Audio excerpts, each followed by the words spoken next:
This is Winnipeg Sports Talk Daily with Andrew Hustler Paterson and Michael Remis.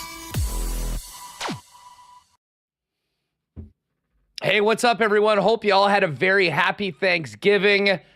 It is great to be back and firing up another week here on Winnipeg Sports Talk. A big week for the Winnipeg Jets that's going to involve some practicing over the next few days, because we got to wait till Friday night for the team to get back in action and try and build on a great 3-0 start to the season after two big OT wins on the weekend. Friday night against the Chicago Blackhawks and Sunday against their rivals, the Minnesota Wild. We'll talk Jets with Murat a little bit later. We'll also hear from Scott Arniel, as well as the milestone man, Mark Scheifele, who played in his 800th game as a Winnipeg Jet on the weekend and scored his 300th goal in style on Friday night, and of course had a big one against Minnesota at the end of that first period, which we'll get to as well. We are not going to forget about the Bombers, who did not have as good of fortunes as the local hockey team on the weekend, losing on Friday night at home to the Toronto Argonauts. The comeback falling just a half yard short as Zach Caleros rumbled for 16 and a half yards on a 3rd and 17 with the game on the line. So the West has not been clinched by the Bombers. They've got one more game against Montreal. Win, and we'll see you November 9th at Princess Auto Stadium. If the Bombers were to lose that game and Saskatchewan wins their final game, the West would go through Mosaic Stadium. So we'll get to all of that coming up with Jeff Hamilton. And we'll hear what Mike O'Shea had to say, as well as Zach, on that play that we'll all remember from the final moments of the fourth quarter, falling just short, at least in the eyes of the officials. Going to be a good one today. Great start for the Moose as well. 2-0. And the young men that we'd been talking a lot about, Nikita Chibrikov, Elias Salmonson, Brad Lambert, all with great starts to the season in the Moose 2-0 start. So we'll touch on that as well. Hopefully maybe grab the Fink on to get a little bit more on the Moose in the next couple days as they wait until the weekend to get playing. But before we bring in Michael Remis, welcome to everybody in chat. If you're with us on YouTube, make sure you hit that red subscribe button if you haven't already. We're pushing towards 12,000 subscribers. It all helps, and give us a thumbs up as well for today's episode.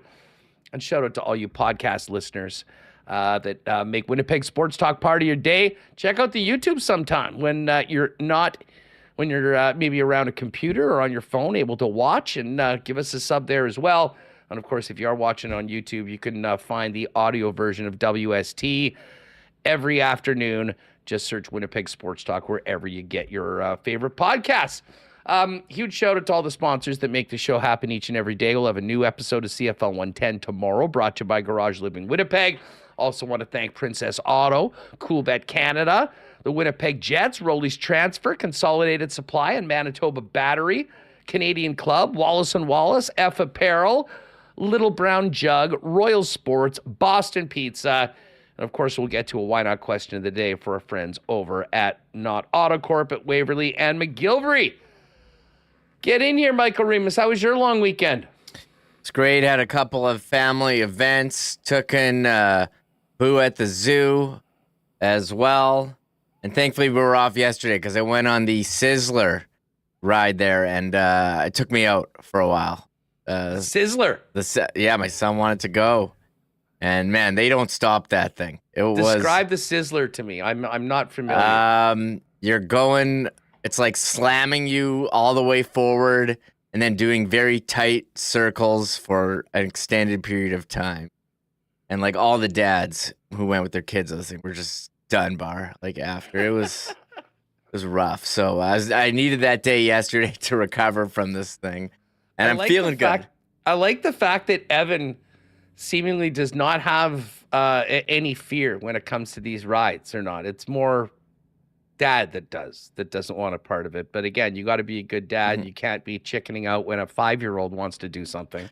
So you did it. I wasn't like scared. I knew what I was getting into, but I can't control, having the spins after. I mean, I'll do what I need to do, but it's just. Did you need a paper bag in the aftermath? I was close. I had some mini donuts before, and I thought I don't really throw up ever, so I'm pretty sure, but you never know. It was a little touch and go, was it? Well, I'm glad you ended up getting out to the Boo at the Zoo. I got out to Canada Life Center a couple times on the weekend for 2 great games.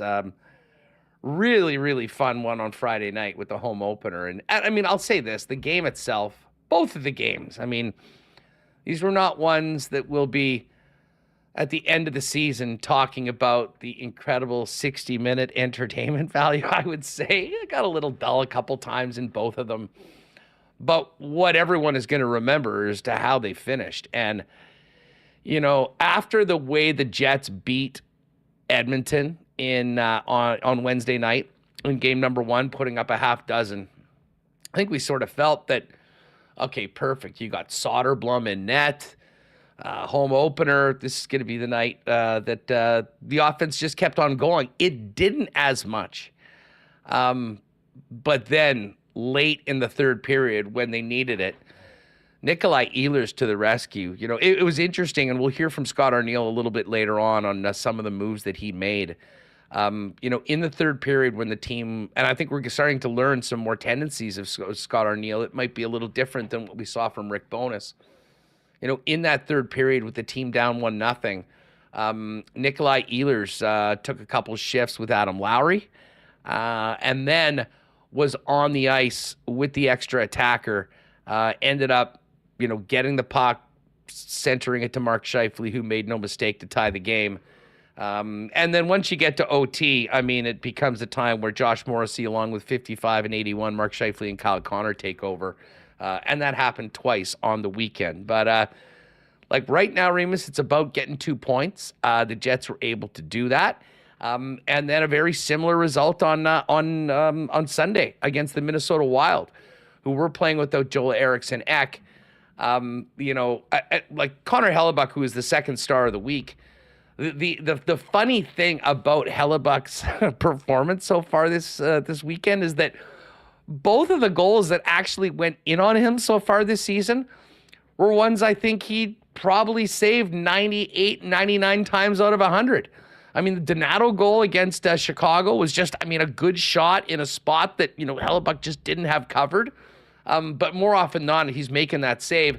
And the Middleton one was about as close to a fluke. I'm not sure where he just missed it or misjudged it, but it went in. But, while those two did get past him, nothing else did. And by far the most dangerous chances, not that the Jets gave up a ton over the first few games, were the ones that Hellebuck had. And listen, I know Mark Scheifele, for obvious reasons, is getting a lot of the headlines with the OT winner. And, of course, the goal that we'll talk about to tie the game at the end of the first period against Minnesota was great. But Hellebuck has been absolutely phenomenal so far this season, but actually can still play better, and that's a great thing for the Winnipeg Jets. Yeah, Hellebuck getting rewarded by the NHL yesterday with the second star of the week. You got to check out these total numbers, and I agree with you that Ryan Donato goal. That you have hacks up on the. I pushed the wrong button. The Ryan Donato. Welcome back. The Ryan Donato goal, that's one he'd like to. I was trying to watch it, did that just go straight in, or did it go off a stick? But here are the numbers as I bring them up right now. 3 games, only 2 goals against, 3-0-0 record.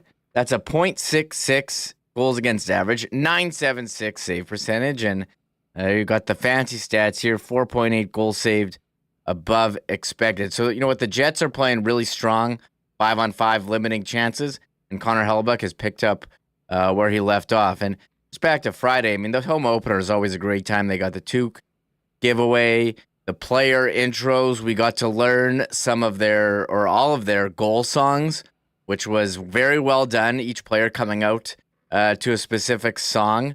Very entertaining. And I would agree, maybe for 60 minutes, not the most high-octane games, as you said, but what matters is getting wins. And the Jets were able to pull a rabbit out of their hat on Friday night, getting that goal in the final minute and then winning in overtime. Some beautiful puck movement from Shifley, Connor, Morrissey. And then again on Sunday, capitalizing in overtime. And that Kyle Connor, man, what a shot that was. You had to watch it a couple times to figure out where it went in. And there was talk, what Ken say, 50 goals for Kyle Connor. I think he was on his way last year before getting hurt. And maybe this could be the year for him where he plays 82 and puts up a career high number, because that shot was looking good. And the chemistry between those three, especially in overtime, unmatched. I don't know unmatched, but very, very high in the NHL. There's some. Yeah, listen, I mean, it's kind of funny when you look at, just this first week of the season. And, the Jets, to their credit, I mean, a great start with that win over the Oilers, who have been sluggish, to say the least, and then taking care of business at home. The Jets now 3-0, tied for first with the Dallas Stars in the Central Division. But then you look down, and two teams that I think many people thought might be playing for a trip to the Cup in the conference finals, the Colorado Avalanche and the Edmonton Oilers, the two winless teams so far. Now, Nashville is 0-2 as well, off-season champions. But, man, Colorado's given up 20 goals so far and have a net -10 differential.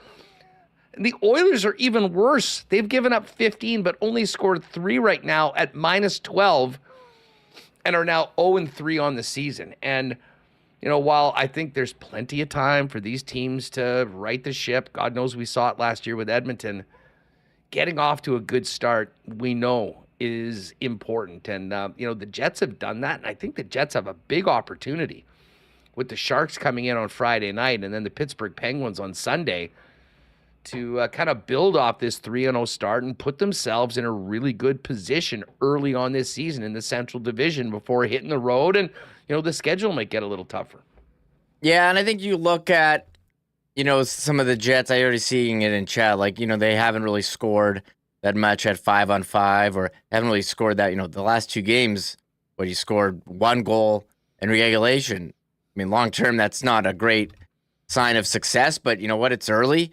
You got 3 wins in your pocket, better than Edmonton, who's got 3 losses and lost to the same Chicago Blackhawks and lost to the Flames and really has looked out of sorts. So I think the Jets game, to me, looks like picked up where it left off in the regular season. Hellbuck's playing great. That Lowry line, I think, has established itself as the team's second line now, and you're getting some offense there from your top players in Shifley and Connor. So the rest of the stuff will come around, I think, but you have to be very, very pleased at a 3-0 start, and you have some days of practice. I'm shocked.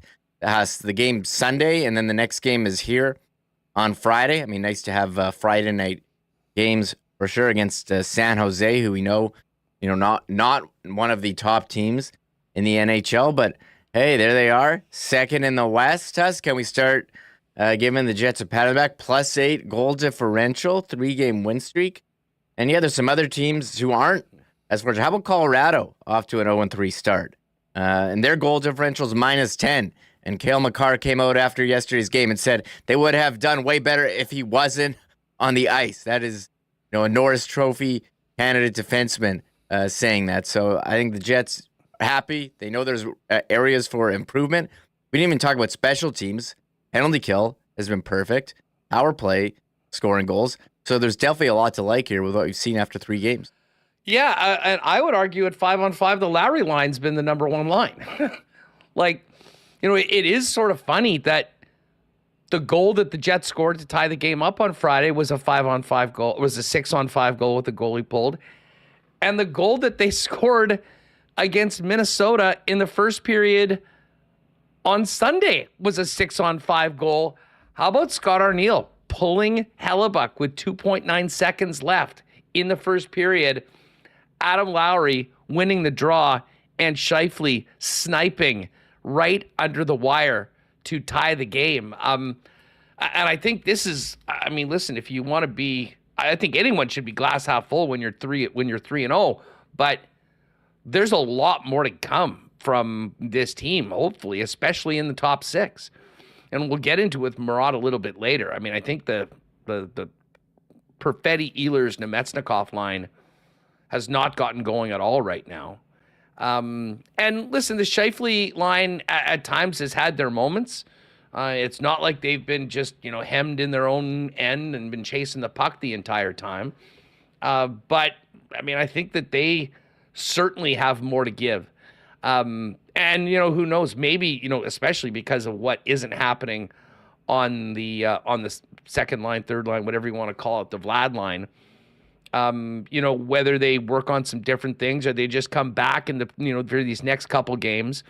Like, I think at the end of 10 games, we can sort of evaluate more about where things are at as far as how the lines are all put together. I know it's a conversation that, win or lose, people seem to want to talk about nonstop. But it's still early, new coaching staff. Overall, though, special team seems to be better. Hellebuck's still the man, and in many's opinion, the best goalie on the planet. He's got the trophy to prove it from last year. By the way, they'll be giving away that Hellebuck pennant to the first 5,000 fans celebrating his second Vezina trophy on Friday night for Hellebuck night. And then a big, big one on Sunday against the Pittsburgh Penguins. Listen, we've already seen in the chat, I don't know how many Rutger McGroarty mentions that there's already been. Yes, we know he was scratched in the game, certainly hoping that he will be in the game and we can give him a warm Winnipeg welcome on Sunday afternoon. But a perfect time to let you know that our first WST game is on Sunday. Last year, we did the WST pack where we did 4 games and you got it all.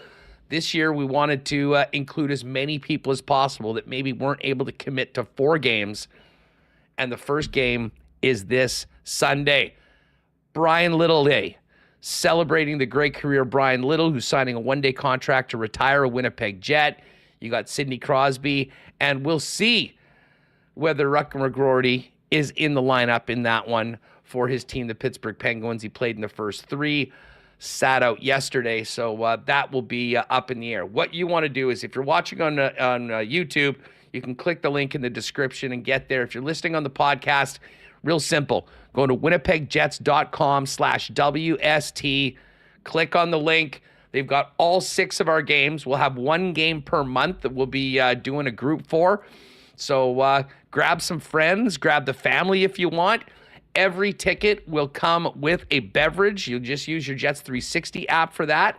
And we had a great start in 316 for the first couple games of the year. So let's do it with the WST crew on Sunday afternoon, 2 p.m. for the lone visit of the year from the Pittsburgh Penguins. Get your tickets today and join us. We'll also have everyone getting WST tickets. We'll have the option of joining us early.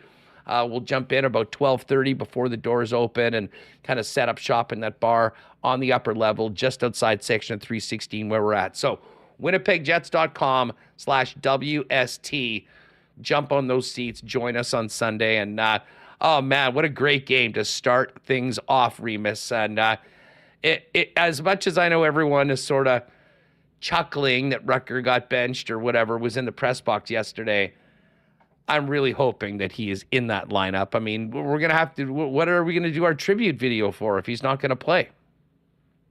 I think people are already having chants. I saw Leslie mentioning the "Where is Rutger" chant on Sunday if he's not in the lineup. And it's funny, the Jets are 3-0, but the first bunch of comments in the chat today is, I noticed Rutger got scratched last night on Prime Monday Night Hockey. And I know on Saturday, I think was Saturday, Leafs playing the Pens, Max Domi does a little stop-up, and Rutger flies into the boards. I think that was the number one GIF tweeted around on Saturday among Winnipeg Jets fans on social media. So, a lot of eyes still here on the Jets 3-0 start, Huss, but still have, outside focus on, players who didn't want to be here because they didn't think they were, going to get time in the NHL. now being healthy scratched with the new team that they requested a trade to. So that Sunday afternoon game again, Brian Little being honored, Crosby Malkin in town, possibly the chance to boo Rector McGrory. Even if he's not in the lineup, you can still boo him. I'm sure he would be in the press box there watching. So I don't know. Yeah. Well, The chance won't hit as hard if he's in a suit and not in a not in the lineup. By the way, I see Bart Oman saying, "Hey, I have season tickets. Can I still join you guys early?" I'll inquire to that. But regardless, the entrance where you can come in early is that Hargrave entrance on the second floor, where you go up the stairs into the third one. So that's where we'll be, and I will look to clarify that if we can. For WST listeners that already have seats, if they can come up and join us. But yes, that's the place to be before the game. Pop up. We'll have some fun before the game gets going, and then drop the puck and welcome Brian Little back to Winnipeg and potentially our old pal Rutger McGrory. All right, Jeff Hamilton's going to join us in just a few minutes. Looking forward to that.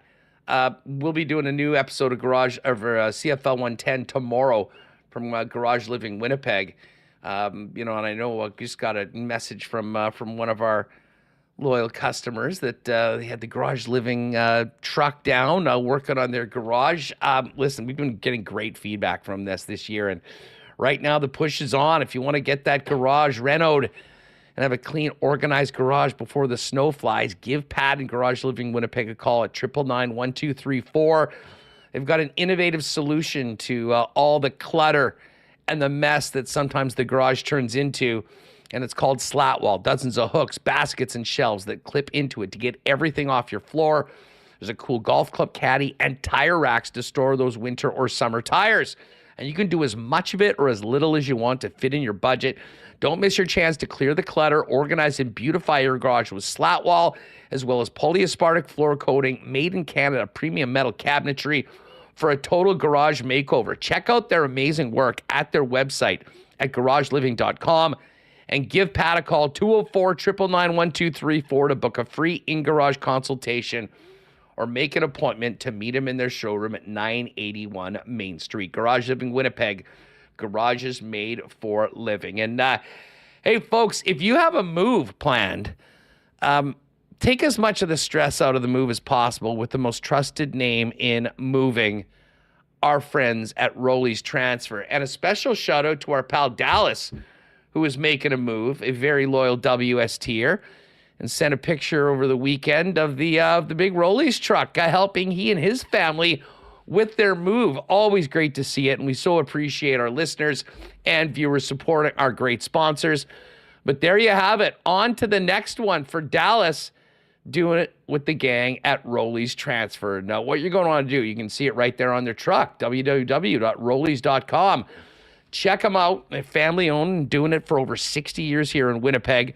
We've got all the information, a beautiful new website that they've relaunched. But in the top right corner, there's a request an estimate feature. Let them know when and where you're moving, what you need to move. They'll turn it around with a real quick and very competitive estimate to give you and your family and all your belongings the white glove treatment to your next destination. For your next move, make it Rollies. Find out more information and request an estimate today over at rollies.com. Big cheers and happy Thanksgiving to our friends over at Consolidated Supply as well. Man, it's been great working with the folks at Consolidated for the last few years. They're the leaders in irrigation systems and solutions. Artificial turf. Golf carts is the exclusive club car dealer in Manitoba. And other great options for your property, including hot tubs and amazing outdoor kitchens. Not to mention the leaders in small engine parts and repair. And they just added the entire line of Crest power tools as well. Pop by and see them at their showroom, open to the public, 1395 Nyack Road East. And you can find out more online at cte.ca. And hey, a big congratulations to Manitoba Battery. Had a great weekend with the barbecues at both locations and the big grand opening of the new location on Dovercourt Drive. Raising money for breast cancer as well. Cheers to Donnie and the gang on the official grand opening of the new location. And yes, of course, now they've got two because the original spot is still there for you, the North Store on Logan Avenue, and now the South Store on Dovercourt Drive available with the best prices, period, on batteries of all shapes and sizes for pretty much everything.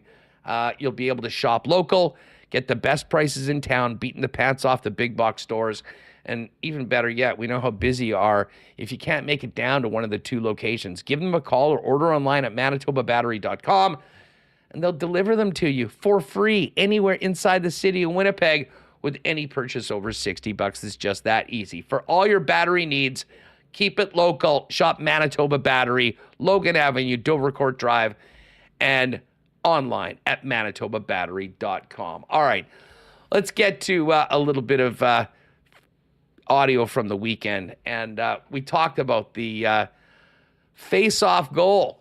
Adam Lowry on the draw, Connor Hellebuck on the bench, and pay dirt for Mark Scheifele. Here's Scott Arniel on the Scheifele face-off goal and making that decision early in the season to yank the goalie with less than 3 seconds left. You know what? It's actually something we've done for the last 2 years. We just hadn't executed it quite like that. As coaches, we've all done it. We've had a player stand on the face-off dot, start a clock, take a slap shot, get your hardest guy to shoot a slapper, see if it goes in the other net. It's right around 4 seconds, 3 point something.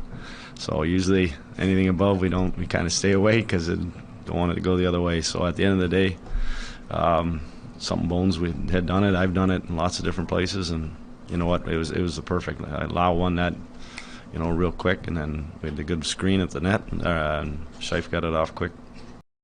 Yeah, just the way the coaches drew it up for that big goal on the weekend for Mark Scheifele. One of many that he's had so far this season. By the way, big thanks to Stan Scott with a very nice super chat. I keep thinking about the Sportsnet guy saying the Jets won't make the playoffs, basing his opinion on very little evidence. Of course, it could happen, but it seems like a silly prediction. I think a lot of people. There was a great mea culpa from Frank Saravelli on DFO yesterday. And our pal Frank, who picked the Jets to finish third in the Central, had said even he thinks maybe he was underestimating the Winnipeg Jets and thinks they could be in the mix to win the Central. So Jets certainly opening some eyes with their early season play.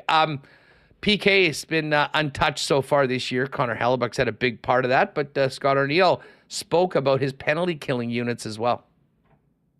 We know what our power play's done and our 6-on-5 have done, and you know what? We needed them tonight. That power play is extremely dangerous. Zuccarello, the plays that he makes with with those guys, it's dangerous. And I thought, like you said, I think it was 10 minutes left in that period, and they came up big, gave us an opportunity to kind of stay in that. They haven't got a lot of reps. Our PK hasn't got a lot, but I really like the fact that we were the last one. We really didn't let them get in. We kind of stalled it a lot at the blue line, which is something we had talked about. Improvement, improving how we defended on the rush coming into our zone. Yeah, and by the way, we'll get into this more with Murat. I thought Dylan Samberg had just an awesome weekend. He's had a brilliant start to the year. Neil Pionk had a real strong game as well against the Minnesota Wild. And, of course, Samberg's been a big part of that PK. Arnie did sort of expand a little bit more on speaking of challenging teams at the blue line and just discussed about knowing when to make the right reads on the PK when it comes to trying to prevent the other team from taking possession in the zone. Without giving away too much, there's some stabs that we're trying to do there. There's timing. It's pre-scouting what the opposition has a tendency to do, and it's kind of stabbing as that guy gets close. Because the thing is that he has to make a decision because he's going to put everybody offside if he waits too long. And so there's a little bit of timing, and Dean's done a great job of kind of getting those guys when it's time to stab and kind of when to react to if they does get kicked out to the wide lane, and then the pressure comes on from there. All right, so there's Arnie on some of the special teams chat after the game. Great start for the PK, and obviously they've been doing a lot at 6-on-5 as well. What a start for Mark Scheifele and Kyle Connor, who, as it's been pointed out, certainly have come in hot to begin their extensions that were signed last year at Thanksgiving. Here's Arnie on Scheifele. Veteran guy. Gave me 800, hitting 300 the other night in goals. he's feeling real confident. He's just playing at elite level, and when your best players can be your best players, and that's not just him. There's a lot of guys that are playing at a high level right now, and that's good because it's gotten us out of the gate here. You don't know how the season's ever going to start, and as a head coach, I'm happy that the best players are up and running, and it just helps us to have success.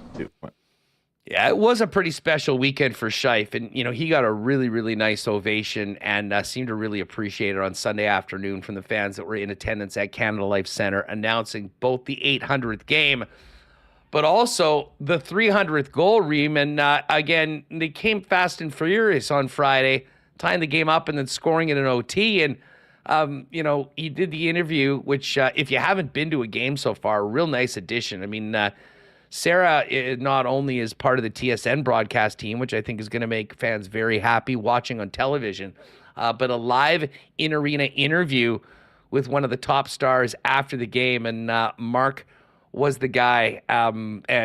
Listen, 300 goals, 800 games, all in a Winnipeg Jet jersey. It was a heck of a weekend for Mark Scheifele. And then he got together with his old pal Kyle Connor for the OT winner that came off of 81 stick against the Minnesota Wild. Still have no idea how that went in, considering how little space there was, but KFC knew where to put it. Here's Arnie on the early season for Kyle Connor.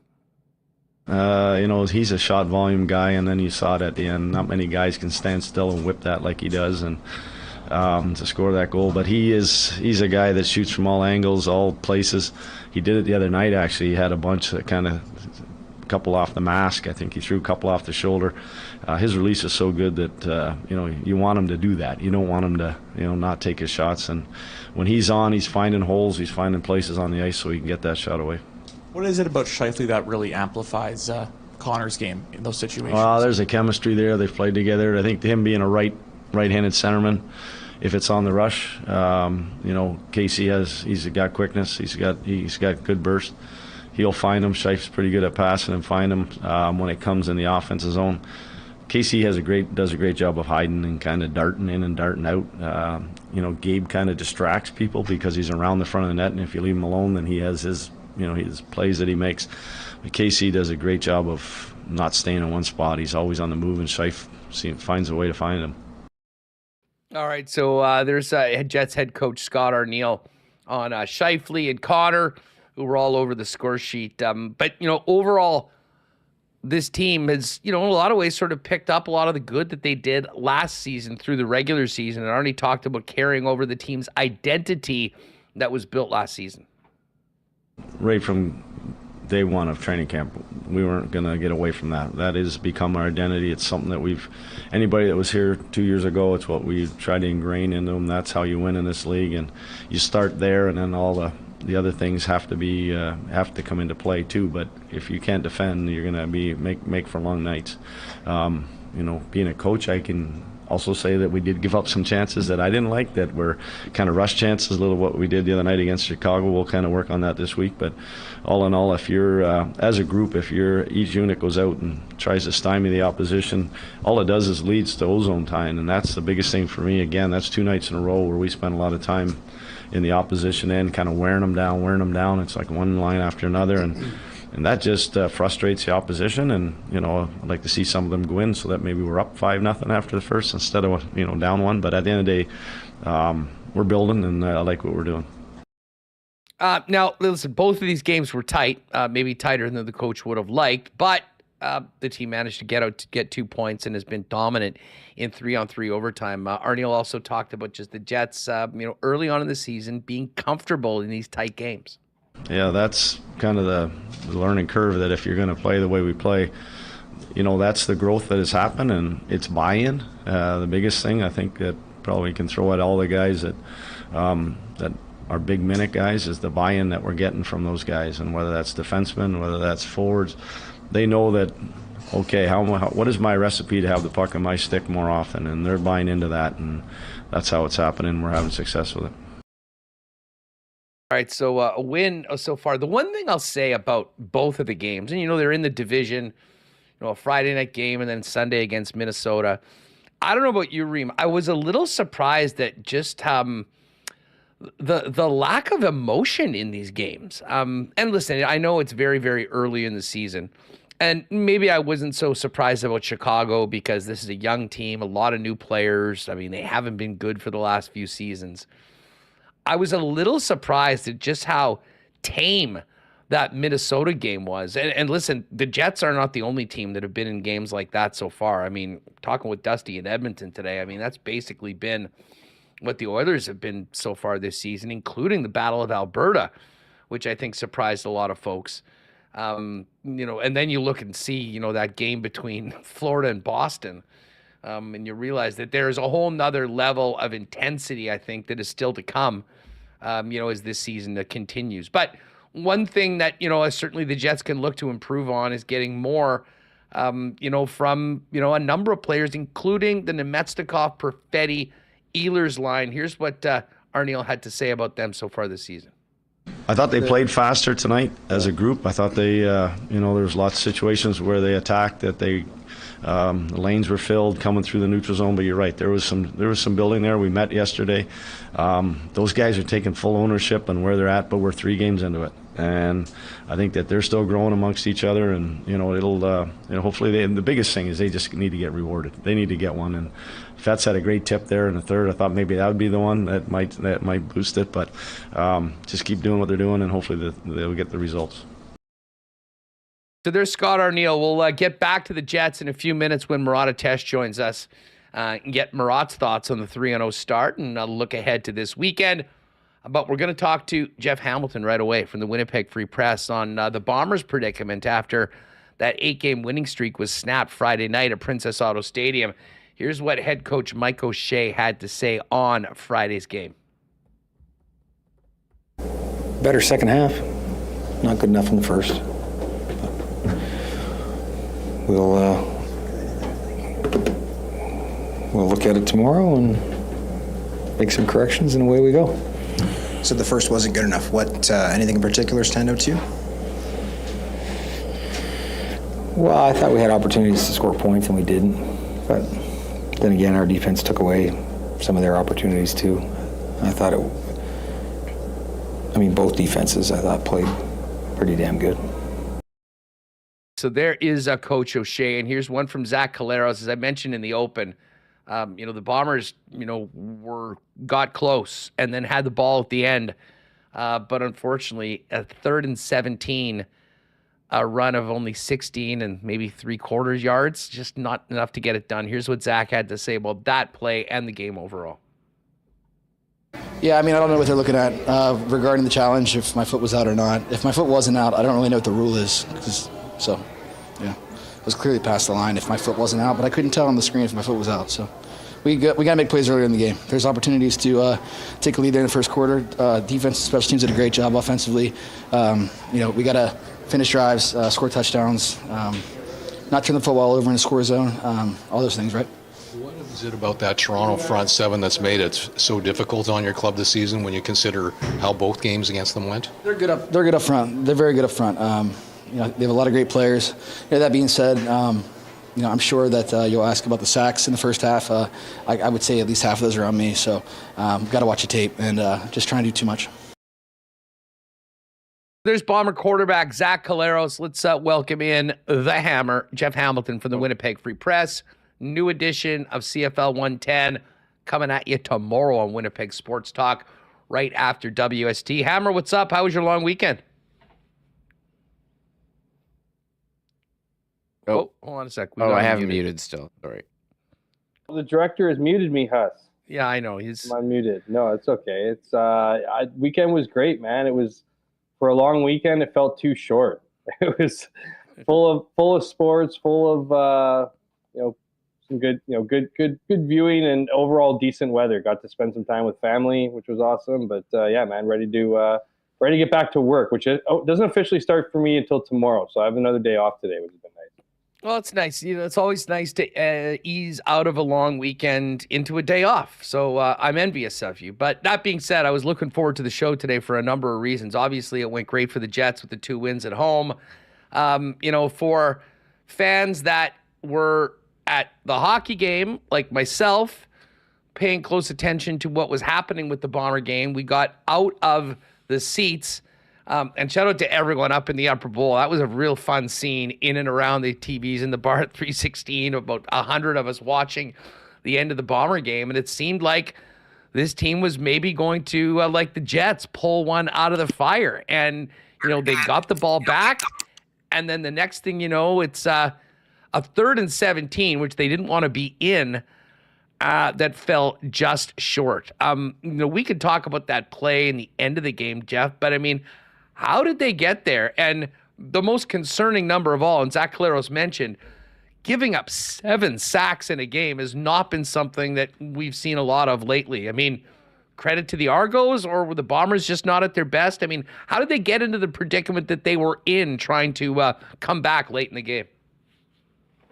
Yeah, I mean, it was a tale of missed opportunities in the first half for the Blue and Gold. There's no doubt about it. I mean, even off their second, I think they started the game with a quick 3 and out, 2 and out, which was a theme all first half. To my count, there was, I think, 5 2 and outs for the Bombers in total.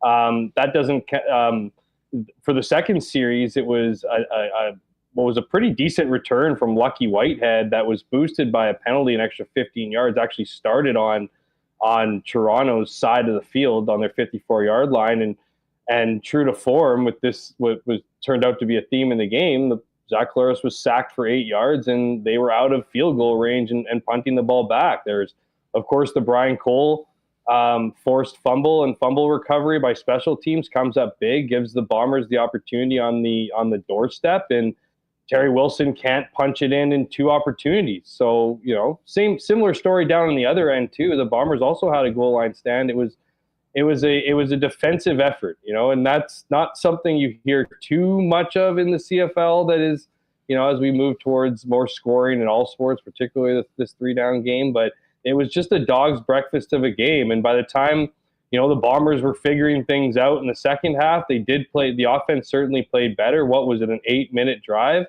There early in the third quarter, and the Bombers, find themselves in scoring position, and Zach Collaros, comes up with a fumble, right? The lost ball, and of course that changed the tide again, and they move the ball back down. They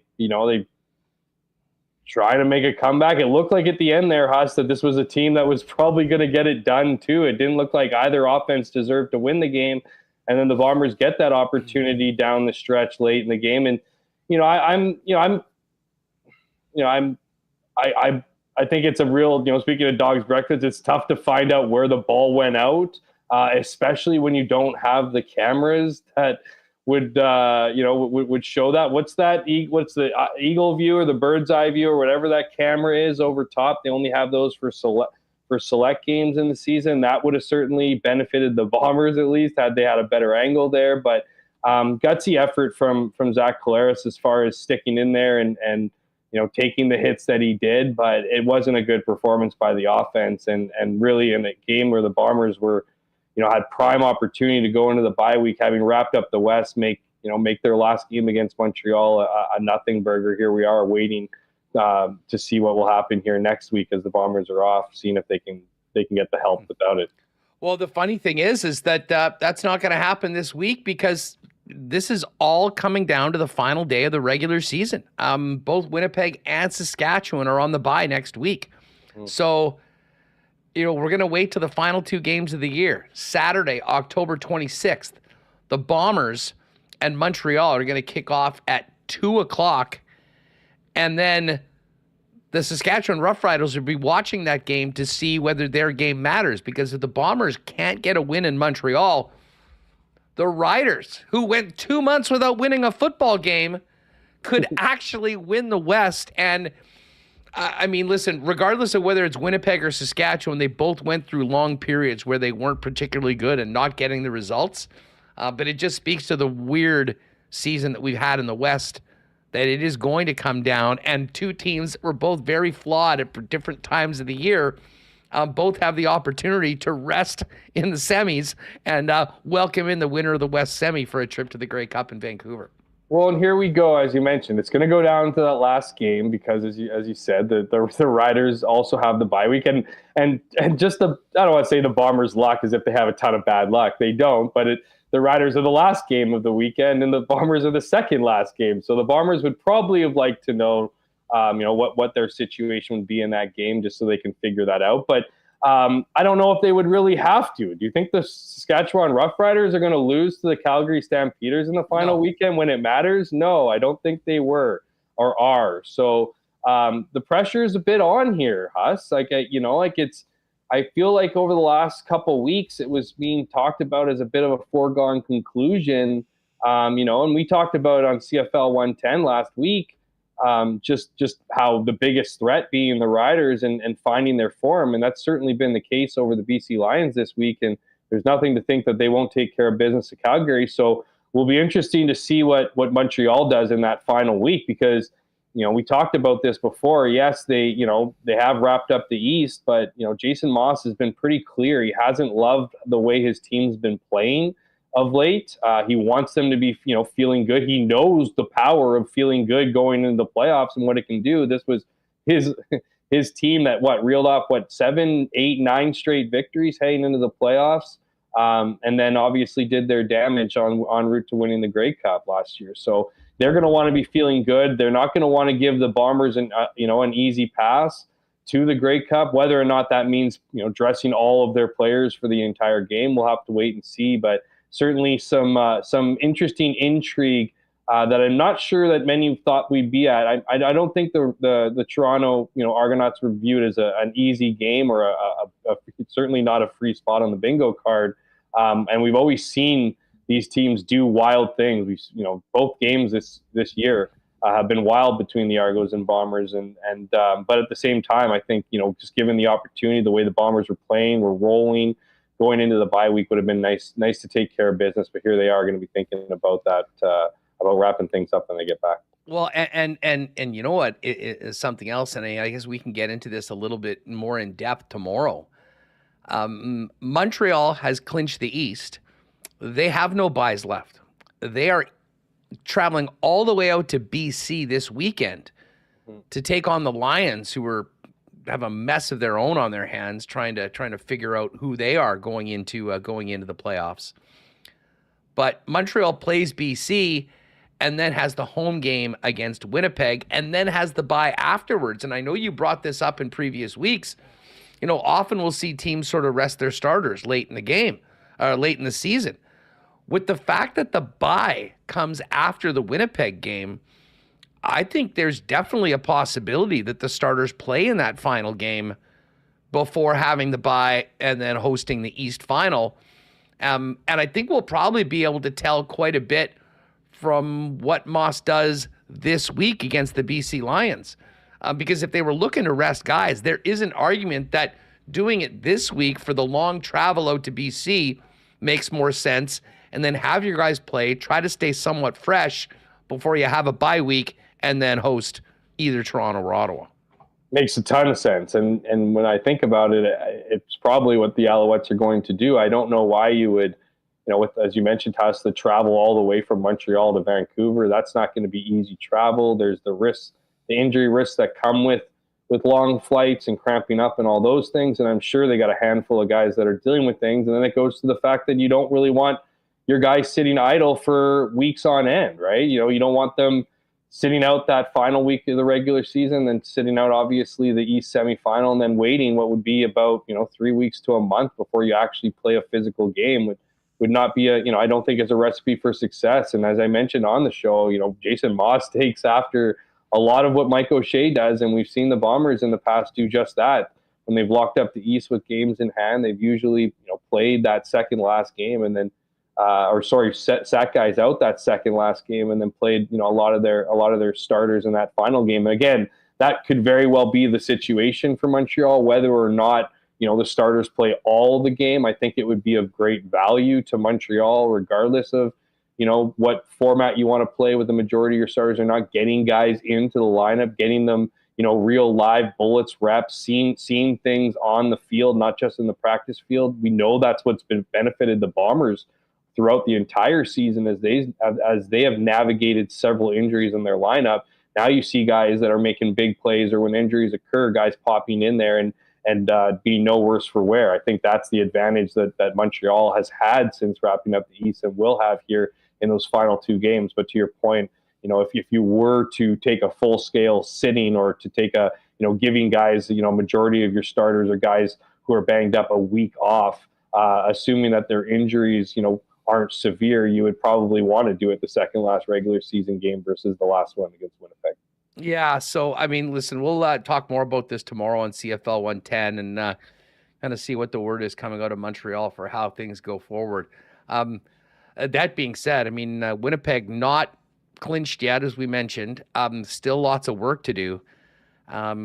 And man, did the Riders look good on the weekend. I'm not sure whether the Riders just look great or BC looked terrible or a bit of both, but I don't think there's any doubt, speaking of what we talked about last week on CFL 110, that the Riders are the biggest threat to the Bombers right now in the West, because BC looks absolutely lost right now. And it really is stunning as to how this team has certainly turned around. Now, stranger things have happened.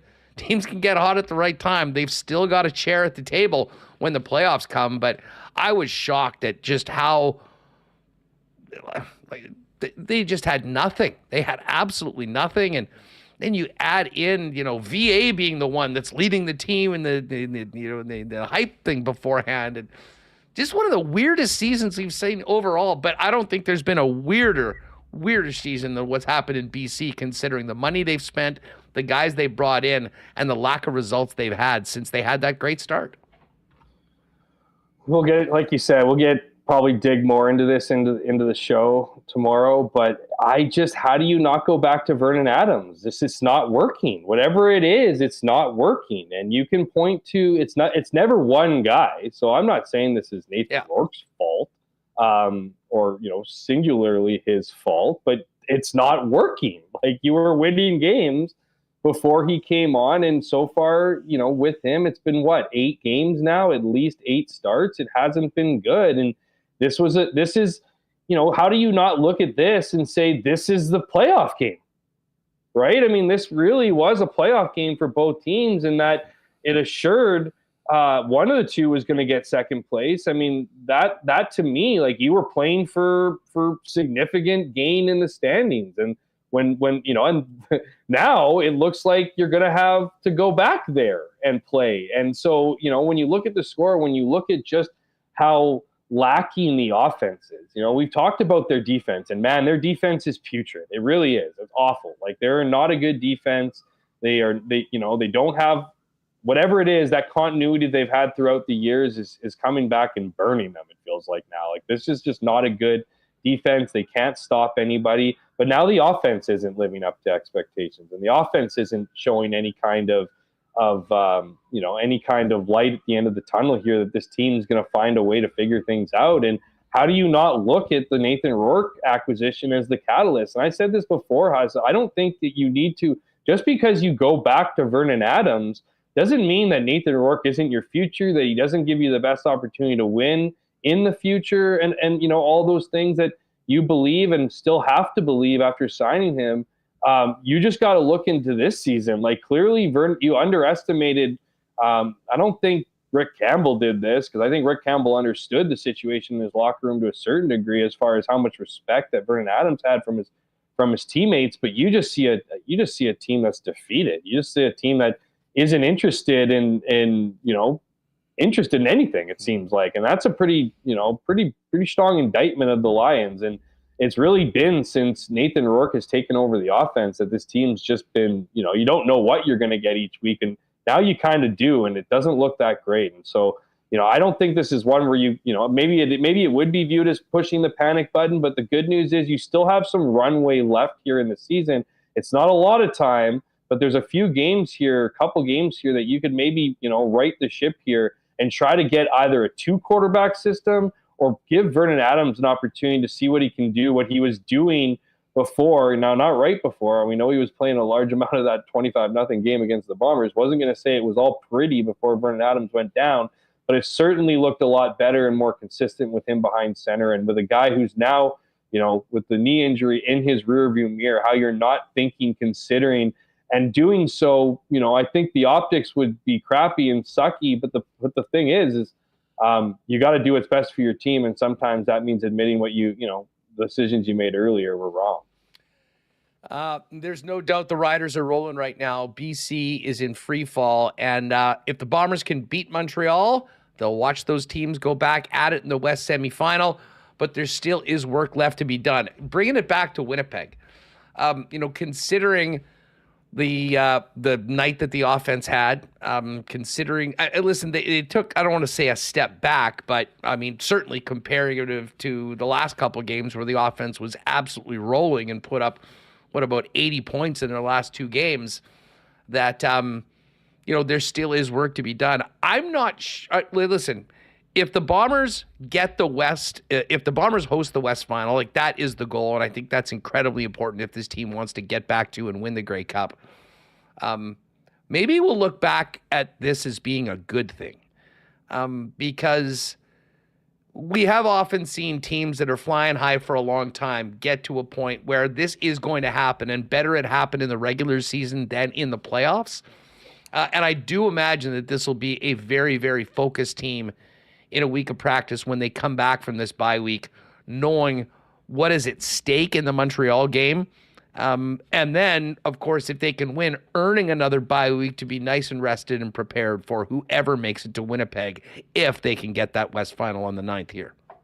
Yeah, I tend to agree. It sounds a little bit like a cop-out. It's not a cop-out in my opinion, because, those words and sentiments were kind of being tossed out in the locker room after the game that, maybe this is a good time. Maybe this is a reminder. Again, I don't think it's as big a cop-out as in previous years, because this team is a younger team than previous years. They still have a lot of the old guys that have, make this team, make people across the league talk about how old this team is, and that's fair. But there's a lot of young guys on this team that are playing significant roles, and I'm not putting it all on the younger guys and saying that they need the reminder, but they're probably most likely the ones that kind of need the reminder, right? To do the extra work that might have been more likely to be feeling themselves over an 8-game win streak, right? I mean, you want to talk about narratives, Huss, and I say this all the time: is you don't like it, then win your games, change it.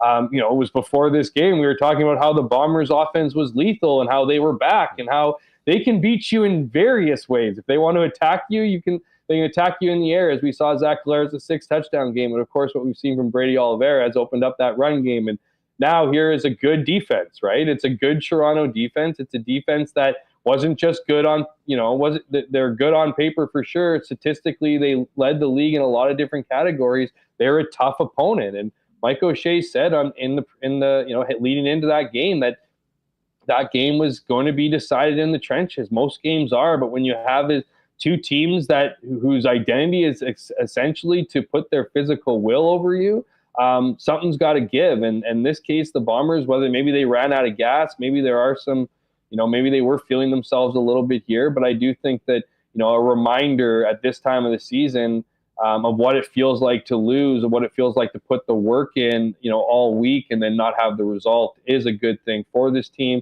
Again, I'll preface that by saying that this victory would have been a big one for them to wrap up business, to take care of the West. But if you are looking for silver linings, I do think a reminder, a kick in the pants, however you want to characterize the loss, would be a value to Winnipeg, if anything else. You know what? Let me throw the why not question of the day for Not Autocorp at Waverly and McGillivray out to the chat right now. Does the performance of the team on Friday, did that make you waver in your confidence of the Winnipeg Blue Bombers? And what do you make of their situation coming out of this bye, going into the final week of the season, still needing a win to clinch that West final? Let us know in the chat right now if you're with us. And of course, you can always hit us up on X at Sports Talk WPG. You mentioned the locker room afterwards, Hammer. I'm interested. I mean, this team hadn't lost in 2.5 months. It had been a long time since they had to get back to the locker room and not been high-fiving and eating chicken and doing all that fun stuff that comes along with winning.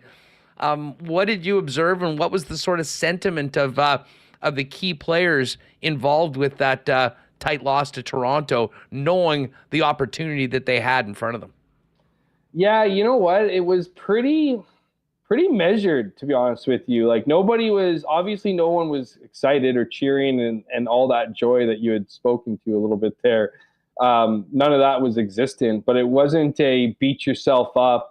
What a math, you asked those questions, right? How disappointing was it that you couldn't wrap things up, especially before the bye week? And I think if you sat down with them or having beers with them after the game, they would tell you it was significantly disappointing. Of course it sucked. They were probably still talking about plays that they gave up or missed or whatever, right? As one would do. But as we've seen this team throughout the years, throughout their success, they just don't, yes, they get pretty high sometimes and they let themselves feel themselves a little bit, but even that doesn't feel over the top, right? Like, even that isn't like, I've been in locker rooms before, even Winnipeg Blue Bomber locker rooms, where it's been like, guys are up in your grill dancing as if they won the Grey Cup that night and whatever. Like, even in those high moments, they don't get that high. And certainly in these, what's been rare occurrences, particularly at home, they're not going to get too low. They're not going to beat themselves up. They are disappointed for a couple different reasons. They're disappointed that that the loss came at home in front of a great crowd. That's always mentioned. You have a 4 straight sellout. You want to deliver those victories for your fans. I do find it kind of funny. I'm not in the business, obviously, of telling fans how to act or whatever, but I do find it funny. I think the Bombers have lost 5 games or maybe 4 games at home since COVID started, since they won their championship ultimately in 2019. And it was interesting to hear fans boo them off the field now at halftime. Now, it was warranted. I'm all about giving it to them, and you did see an answer back. But you talk about the crowd, you talk about the fans, and I think there's certainly some concern whenever they see performances like this, because they've seen those performances show up at the worst possible times, whether it's trying to clinch the West Final in this instance, or particularly the last 2 seasons where it looked like the Bombers had their third, would have been their third in both cases, Grey Cup championship in recent years, but saw it slip through their fingers. So they're a hardcore fan base. They expect a lot, and the Bombers also feel like they also feel those expectations and they want to deliver. This is again a little bit of a weird time to have a bye, but that's what happens in a 9-team league. Will this be a normal bye for the Bombers? I mean, most of their guys go their separate ways, or is this going to be a time where most of the players, I think, stay a little closer to home with the sole focus of the Montreal Alouettes, not next Saturday, but the following? Yeah, are you wondering if anybody who has a Eugene Lewis when he went to Morocco a few weeks back? No one's taking a double-digit flight turnaround away. I don't think many people are leaving. I can't say for sure. I don't think anyone's going home. This is, so to answer your question, they obviously get time off, but there's Mike O'Shea kind of hinted at or spoke to it a little bit in the post game when I asked them about the bye week. They get I think it's the last 2 weeks or the first 2. I don't know if you can enact as a team, whatever. For certain, it seems like this last week, there's an X amount of time you're allowed to give. Now, coaches can give, it's kind of like when you take vacation time, can they back on your typical days off in the front and the back end to make it seem bigger, right? So there's times they'll do that. This is certainly not one of those instances. I think they get their mandated 4-5 days off and aren't going to get any more than that. And I don't think anybody wants any more. They know what the situation calls for. They know what work is involved here. And that wouldn't change if they won against Toronto. It wouldn't be like, I don't think Mike O'Shea is giving them an extra 24 hours, to feel that victory. I think the plan was already in place. It's a week off to be sure, but a lot of guys, even in the previous bye weeks, as they get 3 a year, they're spending a lot of their time in Winnipeg at the stadium, not having formal practices or meetings, but doing a lot of the same routines that they would do otherwise. And I imagine just given where we are in the schedule, given how, what the Bombers still need to do here, I don't think it's going to be a lot of feet up, tipping back drinks on a beach somewhere. I think it's going to be, get ready for business here, keep your body right, keep your mind right, business. Well, we'll be ready for business tomorrow on CFL 110 right after Winnipeg Sports Talk. We won't be putting our feet up. No, definitely Not too not. high. There's a lot to discuss coming out of last weekend when it comes to the West, the East as well. A look ahead to next month in Vancouver. And, of course, a bye week for the Bombers before they come back with still one more win to capture that West final. Hammer, great stuff as always, buddy. Thanks again for doing this. Yeah, always appreciate it, my friend. I'll look forward to doing it all again tomorrow in CFL 110. Tell your friends, tell your enemies, let them know every Wednesday we're chopping up the top stories in the 3-down game like nobody else. Looking forward to it. Thanks for doing this, pal.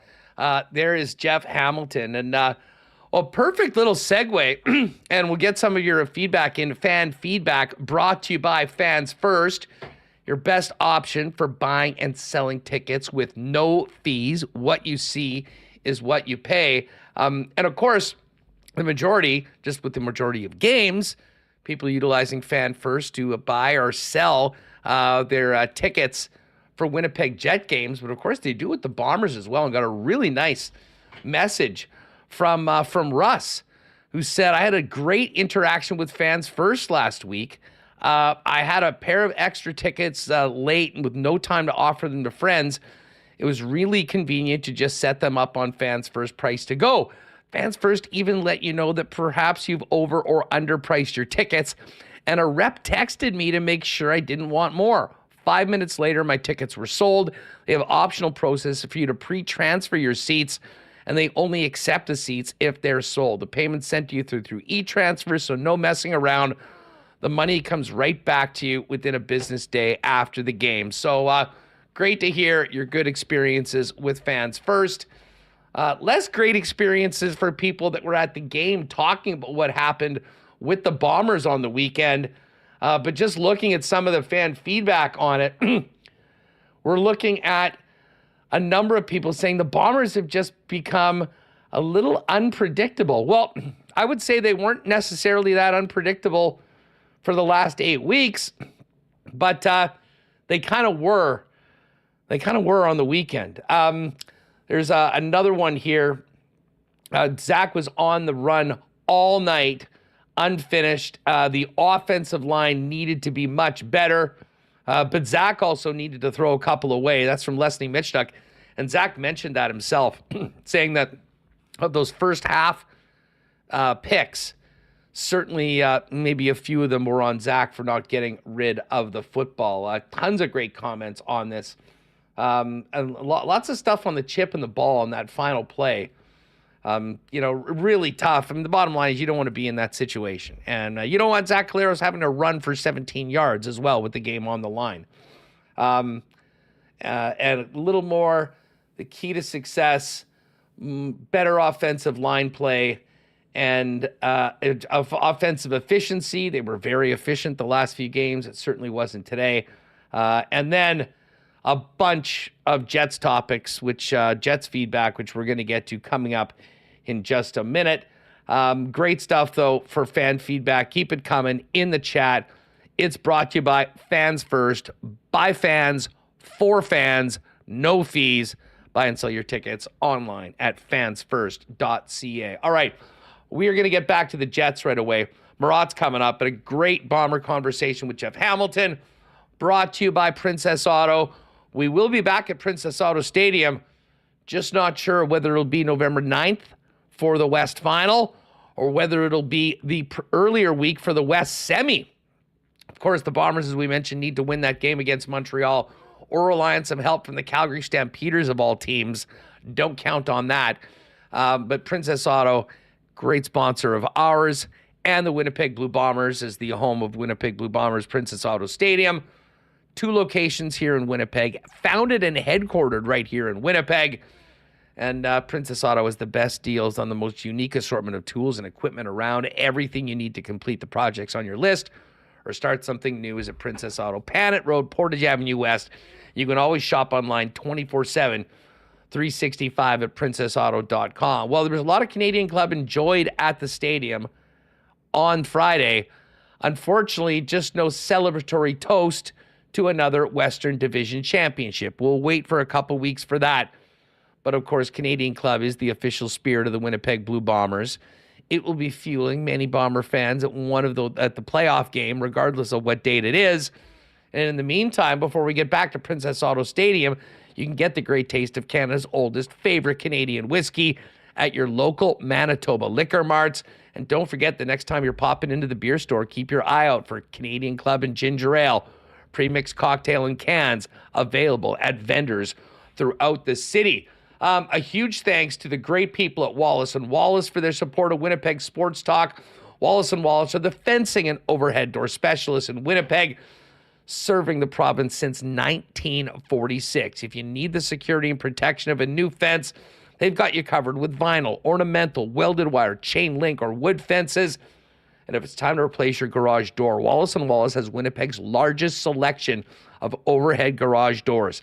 Give them a call at 452-2700. The Wallace & Wallace team will arrange a time to come out and give you a free estimate.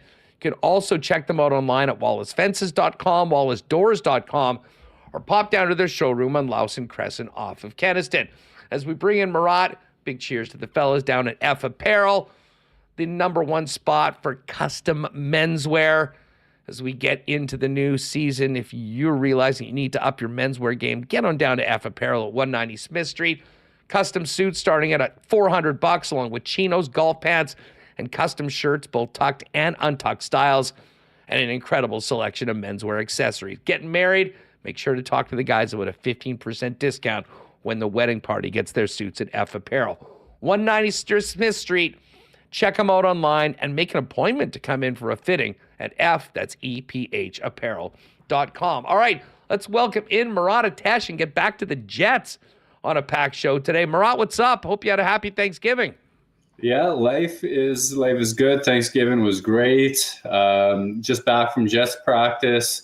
Got a Hellebuck story up that I've been working on a long time with my bud Jesse Granger. It's a pretty good day out in Jets land. Well, I mean, listen, a pretty good start for Connor Hellebuck. I mean, I was talking about this right off the top, Murat. I mean, for all the different things that we could talk about, Connor Hellebuck's allowed 2 goals so far in 3 games this season, and I guarantee he wants both of those goals back. Like the floater from Middleton on Sunday was one that will almost never go in. And I mean, the Donato one was a nice shot, but more often than not, that one isn't going in. I mean, we'll talk about Mark Scheifele and everybody else, but this is a guy that picked up right where he left off from the regular season after a tough playoffs for he and the team, and has been absolutely borderline flawless, minus those 2 shots. Yeah, I'd love to. I haven't asked him, but I'd love to ask him about that second one just to get a sight line on it.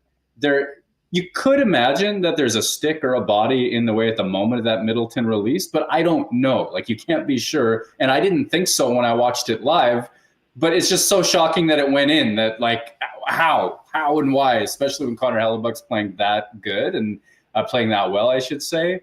He doubled down on himself, right, at training camp. He was asked about last year and the playoffs. I asked him, well, hey, you talked about soul searching. You talked about all of these different ways that you were looking at the game. Did you put too much pressure on yourself, et cetera? And he said, well, actually, when I thought it through, I thought I was doing things the right way. I didn't have to do any major transformation of my game. And I remember at training camp, people were thinking to themselves, the sort of scuttlebutt afterwards was, well, wait, is that the right answer in this situation, given the playoffs that he had? And Connor Hellebuck clearly knew what he was talking about, because look at the 3-0-0, look at the .66 goals against average, the save percentage almost 1. Like, he's already saved 5 or 6 goals above expected at this point. The guy's dialed in, and a huge part of why Winnipeg's up 3-0-0. The article right now that you should all get over and read, I love the title. Why the Jets' Connor Hellebuck is the most underappreciated goalie of his generation. Certainly not underappreciated here in Winnipeg, and certainly not underappreciated by his teammates or the coaching staff. Because, well, listen, I mean, I think the Jets have been fine. I think they still have another few levels to get to that they'll be working on. But the record is what it is. And it's not entirely on the back of Connor Hellebuck, but we're not talking about a 3-0 team if 37 isn't in the net, I don't think. No, big-time goaltending has been what's kept Winnipeg in a position to have those moments of Mark Scheifele magic. You don't get to that face-off play having a big impact in the game if the score has been run away with. You don't get to overtime if Hellebuyck hasn't done his job. And I think that foundational aspect of the Winnipeg Jets defense, the Connor Hellebuyck in net, is it started at its best. The guys talk about it. I've had conversations with the Jets leadership group from the start of camp through to now about, well, what are the strengths and weaknesses of this team? Why should we believe that they could hit 110 points or have a strong foundational defense again? And, certainly their defensive structure has come a long way in the last couple of years. But when Connor Hellebuyck's playing like that, when he's playing like a guy who's doubled down on himself and bet on himself so many times and won that bet so many times, well, now you have the opportunity such that Mark Scheifele goal, that Kyle Connor goal, they can win games. Well, and just like, listen, folks, you got to read the entire piece at The Athletic. But I've said for a long time, he's my favorite player to listen to just because he speaks in a totally, it's almost like there's no filter. He's 100% honest at all times. And you really do get to see what's going on in between his ears when he speaks. And he has that level of belief in himself and his team. Unlike maybe anyone I've ever seen, this is not a new thing. I mean, the story that you relay at the beginning of the article when Dad's saying, okay, by the way, I know you're going to play hockey, but you got to have a backup plan. Him saying, no, you don't get it. I don't want a backup plan. This is the plan, and I'm going to get it done. And it's just part of the unique individual that we have the opportunity to watch every night, 10 the Winnipeg Jet net in the article. Yeah, and shout out to Chuck Hellebuyck, right? The influencer, the online presence, the phenom. Well, Chuck Hellebuyck is a phenomenal storyteller. I told him this on the phone. We spoke, a couple of times at length. It was really just a fascinating window into the upbringing of Connor Hellebuyck. And Chuck has some unique perspectives. So imagine a 13, a 14-year-old teenager coming to you. He hasn't played at the top level for his age group yet, but he said, this is how I know to play goalie. This is what I gravitate to. This is what's going to work at the next level. And he's so sure of himself. And he tells you, you know what, Dad? I don't want a backup plan. Not I don't have one. I'm working on it. I literally do not want any other option than the NHL. Do you know how many kids that wouldn't be true for? Do you know how many kids that would not work out for? But for Connor Hellebuyck, he's one of a kind. His dad's one of a kind. These stories that he tells in this piece that, I had the pleasure of writing and teaming up with Jesse Granger, they're phenomenal. And I think that you see that little seed of that belief of that Connor Hellebuyck way in his teenage years, in his childhood years. It's all there from day one. It's no wonder he's the guy that we see here now. And I mean, there's that quote, at the after the playoffs where he says, this is not going to seem, you're not going to believe this, but I feel like I've been playing the best hockey of my career. And, when I think back to that series, to me, the Jets were just so far off and away from their game while the Avalanche raised theirs that, I mean, I don't think that you could have had a brick wall there and they still would have found a way to get through it because of just, how much they were on Winnipeg. But that being said, those losses and that aftertaste certainly seems to be motivating and driving him moving forward because, he's been very clear about what his goal is, and it's not another Vezina trophy. It's not anything other than a Stanley Cup. And hey, we know how Connor Hellebuyck makes his plans and he follows through. So let's hope that that's happened. Outside of Hellebuyck, though, I mean, the one thing I'll say so far, and I know there's that goal saved above expected, I think at 4.8 right now, I was a little surprised it was as high as it was because, and maybe this is just credit to Hellebuyck making the difficult look easy, but, there were some nice saves and some good reactions at times, through the first 3 games, but overall, there wasn't really any time where it felt like the opposition was all over Winnipeg. I mean, they've been playing a pretty solid, strong game in their own end from my standpoint. And, when you add in a world-class goaltender like Connor, well, you get 3 games where you're only allowed 2 goals. Yeah, that's the key. And I want to distinguish because I spoke to Scott Arniel about this today. It was my question in the scrum was focused on this. Winnipeg has actually been, just like you said, Huss, they've been good in their defensive zone. Their structure has been good. They haven't spent a ton of time there, to be honest. The zone time isn't really an issue. But where it has become a problem is transition defense. They've been beat by stretch passes. They've been beat for a couple of breakaways. There have been some moments in transition where they just haven't tracked back particularly well. And you know what? I'm not going to throw a shade at Mark Scheifele, who has basically put the team on his back for 2 out of these 3 games. But there's moments where he's overskating the puck at the offensive blue line, and it's turning into transition offense for the other teams as well. And multiple moments at that. Like, you can go, I guess my point is, you can go to the very top of the lineup, and the Jets have given things up that way. You see Dylan DeMello beat by stretch pass attempts. You've seen, I don't know why I'm naming individual guys from when it's been a team issue, but the Jets have given up a fair bit of quality, and some of them have been breakaways, some of them have been off the rush, and I think that's what helps tilt the GSAX in Hellebuck's favor, because he's made a lot of those saves.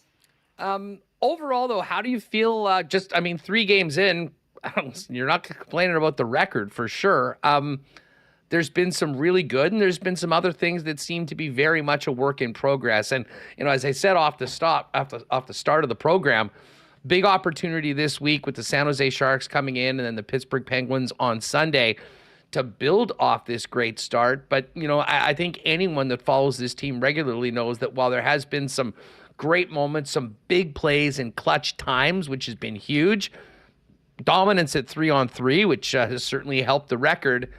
Early on, you love the record, but Scott Arniel would be the first one to admit that there is a lot of room for this team to grow based on the first 3 games. Yeah, it was a really good game in Edmonton. You might give special teams a lot of credit for how Winnipeg ran away with that. Which is a very nice change. Right? Isn't that nice to be able to say? Does that feel refreshing? Like, how many times last year did we say, hey, you know what, that team played well and they should win that game 7, 8 out of 10 times. But when you give up 2 power play goals on 3 chances and you go 0 for 4, you're probably not going to win. And it sort of got flipped in that first game. Yeah, I mean, last year's Jets would often spot the other team's goals on special teams, but here you have a special teams driven win. They were good at 5-on-5 too. And then some last second heroics, last minute heroics, and some OT. At 3-on-3 they've won, and that's led to 3 total wins. So I wouldn't plan the parade at this stage. I wouldn't act as though the Winnipeg Jets 3-0 start is a sign that they're here to light up the Western Conference and they're going all the way to the top. But I do think that when you look at the issues, the things that have sort of dragged them back a little bit, transition defense, I think it's within the Winnipeg Jets' ability to address. I really do. I think the bigger question was going to be, how's that second pair defending in its own zone heading into the year? I think they've been fine, but there's just that transition defense element I think is closer to addressable. And then the other thing is 5-on-5 offense, which kind of comes from some of that defense. You get the puck back, you go the other way. It can become a wave after wave thing for Winnipeg when they're on their game. We've seen a ton of offensive zone time in chunks of games from Winnipeg. I think they can increase that still. I also think they can get the puck to dangerous areas more outside of that Lowry line, which has been excellent in that regard. I think the foundation is there, but they're not juggernaut status despite their undefeated record. And I would feel confident in the foundation without planning the parade. That's kind of where I'm sitting about these Jets. Let's listen. I mean, there's been some good and some not so good so far. I'll start on the very positive side. What a start to the season as a top 4 guy for Dylan Samberg.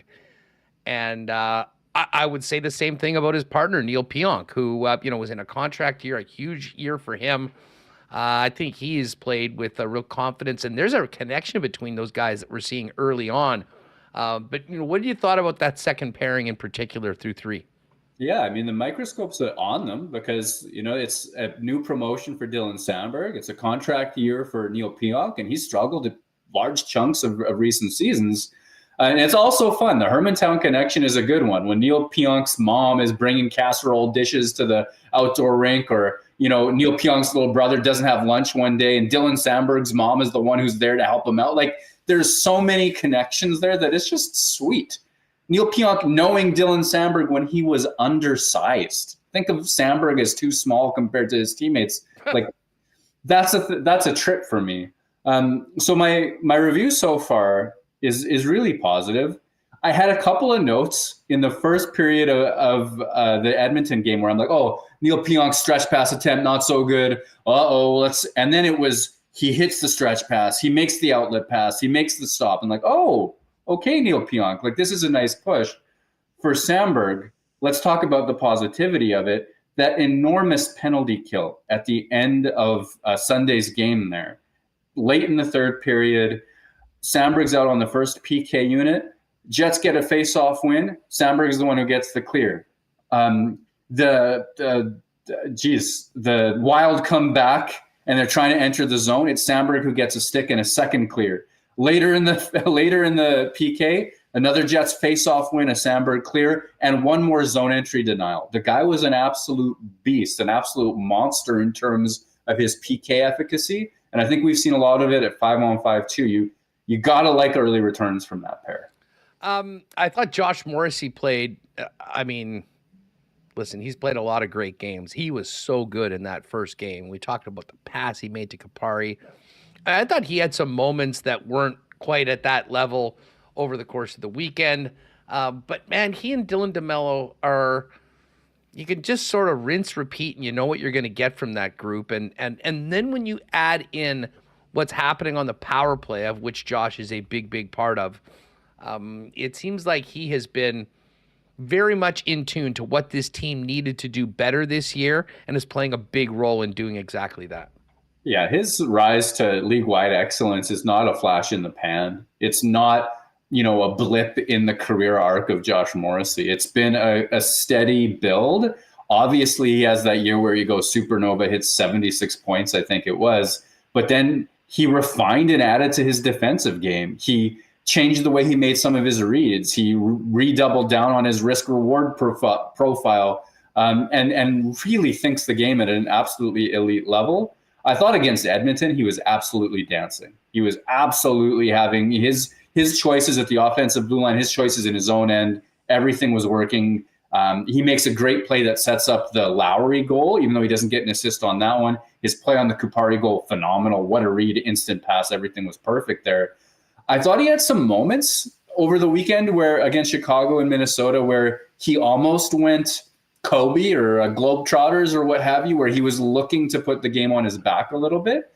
Didn't get all the way there. Got to be honest with that one. But he's playing at a really high level, and I think a high level is what we expect from him. In a year where defense team-wide could be a question mark, you're getting some answers early from him as well. Well, and listen, for all the questions about the blue line, you add in the injuries, I think a really nice start for that third pairing as well.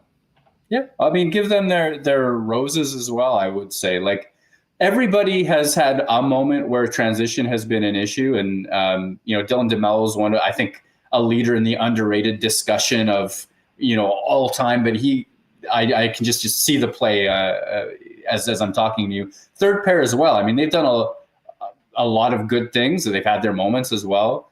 I think to head into the season with Fleury and Miller, not knowing what Miller could be based on Winnipeg not using him, not knowing what to expect from Fleury, given he basically picked Winnipeg just in case he was an AHL player because they were adding to the family, and it was going to be really a smooth bit of work if he goes between leagues a whole bunch. And now he's playing a really, really important role. I thought he skated well. I thought he's given the puck to Miller in some dangerous spots as well, offensively, So in a year where it's going to be by committee, I think the committee showed up so far.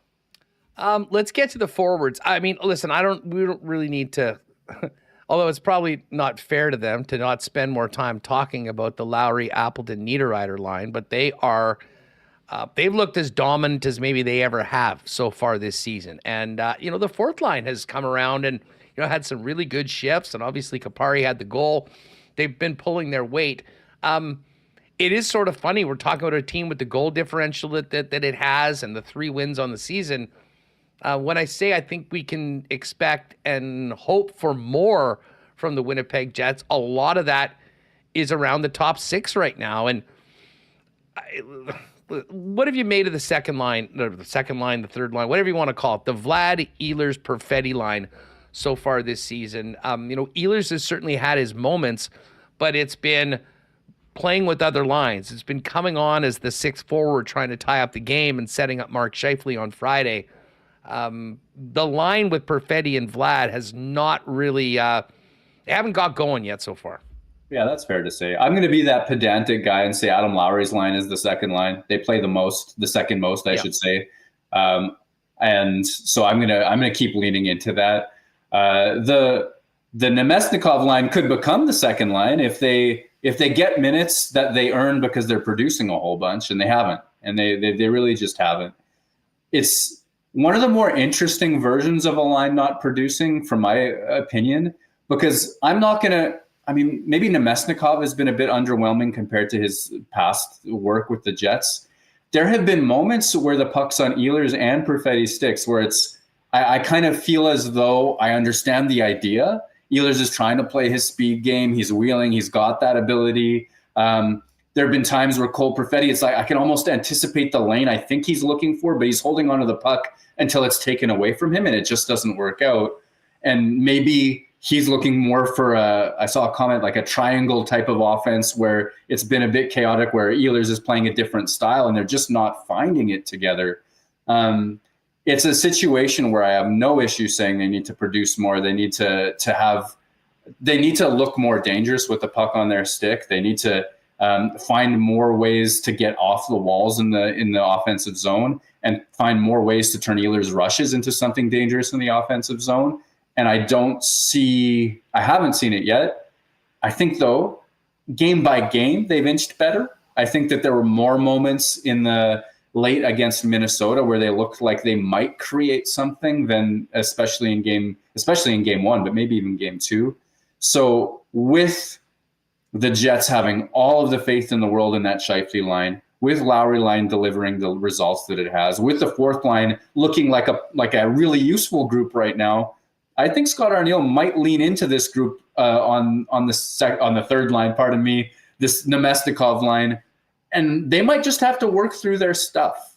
I think that might be it. Like, they've had meetings, they've owned it up to their lack of production so far to the coaches, and they're getting better, but it might be a while before we see them pay off in the way that the coach is hoping for. And when other things are generally working, at least in the coach's eyes, I think the Jets are committed to this lineup. And so we'll see if they can sink or swim with that group. Yeah, I mean, listen, you lose a couple games and maybe the equation and the conversation changes a little bit, but at 3-0, I don't think you're going to change things up too much. And the first line is really interesting because, I mean, you look at the production and what Scheifele's done so far this year and with Connor, you can say, well, these guys are killing it. The funny thing is, so much of that has happened at the end of periods and in overtime. What's your read been of the number one line so far through these first three games? Yeah, it's an important distinction to make. Like, I've absolutely praised all three of those players' performances so far. I believe that they've all played really well. And as a line at 5-on-5, that's not where they're generating headlines. It's all those special moments. And for the crowd that wants that line broken up and really doesn't like their defensive metrics from a large body of work last year, they still they have a leg to stand on right now because it's been 6-on-5, it's been 3-on-3, it's been the power play where that tremendous offensive chemistry has really won Winnipeg games. So you could mix up the lines at 5-on-5 and continue to get that success that they've had. I don't think that's the way the Winnipeg Jets are leaning.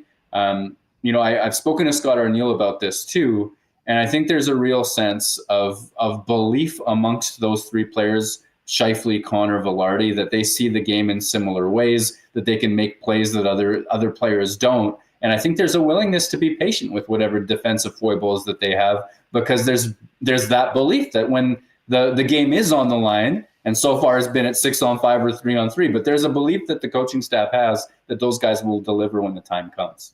Murat of The Athletic is with us. Make sure to get over to theathletic.com and check out his latest piece, a deep dive on Connor Hellebuyck, why the Jets' Connor Hellebuyck is the most underappreciated goalie of his generation. Before we go, I want to touch on today. I mean, 3-0, coming off a Turkey Day, getting back to practice, knowing there's a couple more days before you get after it again in a game.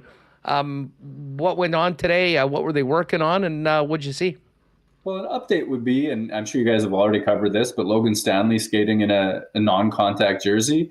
He skated on his own over the course of the weekend, and so now he's with the group. He looked pretty good to me. Like he didn't look to be moving that gingerly for a guy with the knee injury that he had. So full credit to him. Scott Arniel seemed to say not this weekend. It's still a day-to-day and maybe a ways away for him. Other than that, though, I think that Scott Arniel's assessment, and you can hear it in some of his post-game comments after Minnesota, is that this has been a good start, but there's some clear areas to work on. And I think that the shape of their forecheck has been an issue for them in terms of if one guy's out of position, they can get beat in transition. And that's why I keep harping on transition defense right now. You've seen the disconnect between the forwards and the D, some space in the middle, and other teams have exploited that. So the Jets spent a lot of time at 5-on-5 drills today. It was high-paced. It seemed to be focused on forechecks, on retrieving that puck, and then getting that puck into dangerous areas of the ice. It was all at 5-on-5, and it was quick. So I like that. I would say that I appreciate that they're not resting on their laurels up 3-0-0 so far. Murat, getting away from the Jets for a minute, I mean, what did you thought about the opening week so far? It's been, listen, there's a few teams that were usually used to being at one end of the spectrum on the exact opposite, and certainly the Jets were a big part of that with their 6-0 beatdown of the Oilers in week one, and then the situation in Colorado is not something we're used to seeing as well. It has been quite an interesting first week. Yeah, you've got a couple of teams there, right there that you named in Edmonton and Colorado who, might be shortlist for Stanley Cup contenders, maybe Edmonton more so than Colorado heading into the year, but, some elite teams with elite players, a lot to believe in. And I know that they have depth issues. I know that Edmonton went out and got a whole bunch of, the Arvidssons and Skinners, and they're really trying to supplement as much as possible. I know Colorado has issues trying to figure out, okay, what is Casey Middlestad's role on that team? How much can they get of their depth even behind that? Especially with Nichushkin's absence from the team. But you expect more, and you expect better from teams with that many quality players. You don't expect Cale Makar to be saying that the team would have been better off or the game would have been closer if he hadn't been on the ice. Like that's the type of stuff that is really shocking. But you also, remember that as chaotic as a few games can be, Edmonton got off to a brutal start last year, much worse than this. Made it as far as they did. I tend to bet on talent in the long run over a couple weeks of absolute misery. But it's been fun to watch, especially because, the team that we cover here has contributed to Edmonton's misery in that regard. Those are the fun ones. Utah, for me, can't help but for me, that's a fun team. That is a really fun team. I can't help but cheer for Salt Lake City right now for whatever reason. I like the youth. I like the skill. I like that they went out and got a Mikhail Sergachev. I like that the Dylan Gunther that they committed early, and look at what he's rewarded them with. There's fun in Salt Lake City that I've been pulling for, kind of as a different story too to start the year. The one thing that I'll say about, and listen, obviously I've watched more of the Jets than the rest of the league, but I have been poking around at some of the other games. And at least the games in the West and the games that the Jets have been involved in, they've been sort of tepid games. I mean, there has not been a high level of intensity or emotion or anything like that. And again, whatever, we'll take it. You're winning hockey games, no one's complaining. But then I watched Florida play the Boston Bruins. And listen, they played twice in the first week of the season. They played in the playoffs the last 2 years. But at times it looks like it's like a different league or something like that. What do you just make about just how, there hasn't been a lot of emotional ups and downs from these games, I should say, at least that we've seen in Winnipeg so far. And I think Edmonton's there. I mean, the Battle of Alberta, someone said they should rename it to the Minor Dispute of Alberta because, I mean, there wasn't much of it. And then you look at on the other side and look at teams that almost set the standard for what it takes to win in the regular season, but also the playoffs that are playing just with a whole different level of toughness, emotion, intensity than at least we've seen early on over here in the West. Yeah, for me, it's about personnel, really. Like the Winnipeg Jets' most important players don't have there's no Kachuk in them. There's no Brad Marchand in them. There's no Tom Wilson in them, right? Like you don't get a lot of that from the Jets' top players. So like obviously there are some physical players, some guys that can throw down. Fun to watch Neil Pionk throw that hip check on Connor Bedard, and then later in that game, Nick Foligno tried to put Pionk into the Jets bench. But I would agree with you that those moments are few and far between. And I just think it's about who you have on the roster. I don't think that there's those shift disturbers from top to bottom of the Winnipeg Jets lineup this year. I wonder if it's an area that they look to try to augment at some point, even though the quality of roster is there. And yeah, I wonder what it's going to take. I wonder what rivalry we're going to have to see, or what type of game we're going to have to see before things truly boil over in Winnipeg. Because yeah, it's been a simmer, I would say, in that regard. It hasn't been a mile a minute onto 3-0, has it? It's been fairly straightforward.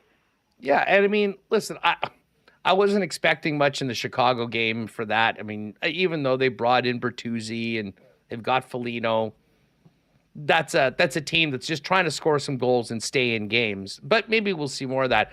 I was a little surprised at just how quiet the Wild game was. And, you know, part of it may have been, you know, the tight score throughout the game. But, I mean, if there's one game you can usually count on being a little bit more edgy, it's when the Jets and Wild get together. And you'd have to think that changes in future meetings later on in this season. But from a Jets perspective, and just back to what you just said, you know, when we have the inevitable conversations about, you know, and again, first you got to make the playoffs before you can talk about how you play in the playoffs. To your point about looking to maybe round out or change the look and the identity of the team somewhat, maybe not as much the identity, you know, players with a little bit more edge and a little bite, I think might be on the mind of Kevin Cheveldayoff, if not right now, later on in the season, knowing that maybe that is a piece that's sort of missing from this team as currently constructed, even with the great record to start off the first 3 games. Yeah, and I wonder where you even plug that guy in. Like, let's say that there's somebody out there. They've got to be a good hockey player too, right? They got to be worth their spot in the depth chart. And Winnipeg's fourth line has been really good so far. Winnipeg's defense has held in there. You might imagine, you know, whether it's Stanley or whether it's Heinola taking Hayden Fleury's job at some point. So that would be 2 very different types of element, I think, to add back into the roster. But if you're upgrading the team on paper, you're looking higher up the lineup, I think. You're looking at a middle 6 forward or a top 4D. And those are expensive, especially if they have the Chris Tanev, Matthias Ekholm type snarl to them. So for me, that's actually going to be a fascinating one. If Winnipeg wants to add somebody like that, you know, is it going to be Ryan Reeves, or is it going to be, you know, obviously not a Kachuk because they're not available, but like somebody who plays higher up the lineup? And I don't know how you solve that particular issue on the Winnipeg Jets roster. Cannot wait for the weekend. And what a weekend it's going to be. I mean, before we even get to Sunday, I mean, is there a player on this team that's deserving of a night more than Connor Hellebuck? I think the article speaks for itself. First 5,000 fans of that game on Friday night are going to get a special pennant commemorating Connor Hellebuck's Vezina Trophy win. And then, of course, a guy that we've spent a lot of time over the years talking about, Brian Little, signing the one-day contract to retire a Jet and getting welcomed back to Winnipeg by the faithful of the hockey club, while Sidney Crosby and maybe not Rutger McGroarty in the lineup. It's going to be quite the weekend. Yeah, looking forward to all of that. That Pittsburgh one is maybe a little bit more circled for me, just because the McGroarty intrigue and just the amount of nothing he or that camp has said to address Cheveldayoff's point that they really didn't give him a great reason for his desire to play elsewhere. That's an interesting story. And, you know, maybe McGroarty is just focusing on his future now and not going back that way, but he's been a healthy scratch at times. So we'll see if he keeps a roster spot, which, given that my theory has always been that he saw himself a little bit blocked in Winnipeg on a team that Brad Lambert didn't even make. Well, now look at you. That's an interesting spot. And if he does have to play some AHL time, I think that's fine for his development. But for me, the best story of it all, Brian Little, I've talked to you about this. I get oddly emotional just about the symbolism of waiving his no trade clause to be moved to Arizona at the time, because, even if he didn't have to think twice about it, it's an idea that he'd already given all of himself to the Winnipeg Jets on the ice, all the battles that he won, all the faceoffs, all that Lad Little Wheeler era where that was a dominant 5-on-5 line in the NHL, punching above its weight maybe even. Well, then he's forced into retirement by injury, and he's still willing to do this one more thing that helps the Winnipeg Jets. I just love that story. I think Brian Little is one of the most popular Jets 2.0 players, and I'm glad he's getting his moment. And I'm glad that fans have been so obviously enthusiastic about it as well. Yeah, no, I cannot wait for Sunday. That's actually going to be the first WST game. If you pop by late, check out the link in the chat or in the description. Jump on it and join us for our first game of the month. We're doing 6, but this one could be the most special, welcoming Brian Little back, and fingers crossed we'll be able to give a warm Winnipeg welcome to Rucker McGroarty as well, but I guess that's TBD. Murat, really love the piece on Hellebuck. Folks, get to theathletic.com and check it out today, and we'll look forward to seeing you real soon, my friend. Thanks so much for doing this. Thanks, Seth. Thanks very much. All right, there's Murat Atesh of The Athletic. Again, great long read on Connor Hellebuck, including some conversation with Dad. Chuck Hellebuck in it. Great stuff from Murat and Jesse Granger of The Athletic. It is up right now. All right, we still have to get to the Coolbet lines. Busy night tonight in the National Hockey League, but first up, a big cheers to our friends from Winnipeg's favorite local brewery, Little Brown Jug. You train day in and day out, learning new techniques, approaching new concepts, and living out the thrill of achieving your goals. Building a craft beer is no different. While you spend your hours on the ice, we spend ours here, brewing our trademark beer. Again, and again. Here's to pushing the status quo and challenging ourselves to build something memorable. 1919 by Little Brown Jug. Nation, our favorite Little Brown Jug is now at Boston Pizza. You heard it. Little Brown Jug now available at BP. And BP is the best place to get together with your gang to watch not only NFL action, but of course, Winnipeg Jets action. And Boston Pizza could be sending you to Boston to see the Jets and Bruins at TD Gardens this year. You'll be able to pop in for all Jet games, enjoy BP favorites like Cactus Cuts, the Triple Play Platter, and of course the Spicy Pierogi Pizza, and spin the BP prize wheel to win great BP food and swag from Royal Sports, and enter to win your chance to win the grand prize trip for 2, which includes airfare, deluxe hotel, and game tickets to the Jets Bruins game at TD Gardens, and BP's throwing in tickets to these Celtics and Bulls the night before. Watch every game this season at Boston Pizza and you could win. We are planning a little event with Little Brown Jug and BP for the end of the month, just firming up that date for you, but tentatively looking at October 30th at the BP Polo Park to get together for a road game and get some entries in that great grand prize from Boston Pizza. And of course, they mentioned Royal Sports swag. Well, no kidding, it's from Royal Sports. If you're talking Jets merchandise, hats, toques, hoodies, jerseys, customized with your favorite player in any variation, Royal Sports is the place to go for that. 750 Pembina Highway. They have the biggest and best selection of Jets gear around, and of course, Winnipeg Blue Bombers too, as we might need a little warmer bomber gear to handle the next home game, which is going to be in either the first or second week in November in the CFL playoffs. While you're there, check out all the NHL merch from around the league, National Football League as well, and the biggest and best hockey section in town as Winnipeg's hockey superstore for over 40 years. It's all waiting for you at Royal Sports, 750 Pembina Highway. Give them a follow on Instagram as well at Royal Sports Winnipeg for the latest merchandise drops and sale information. All right, let's get Michael Remis back in here. And Remo, good stuff with a couple of our favorites, Hammer and Murat.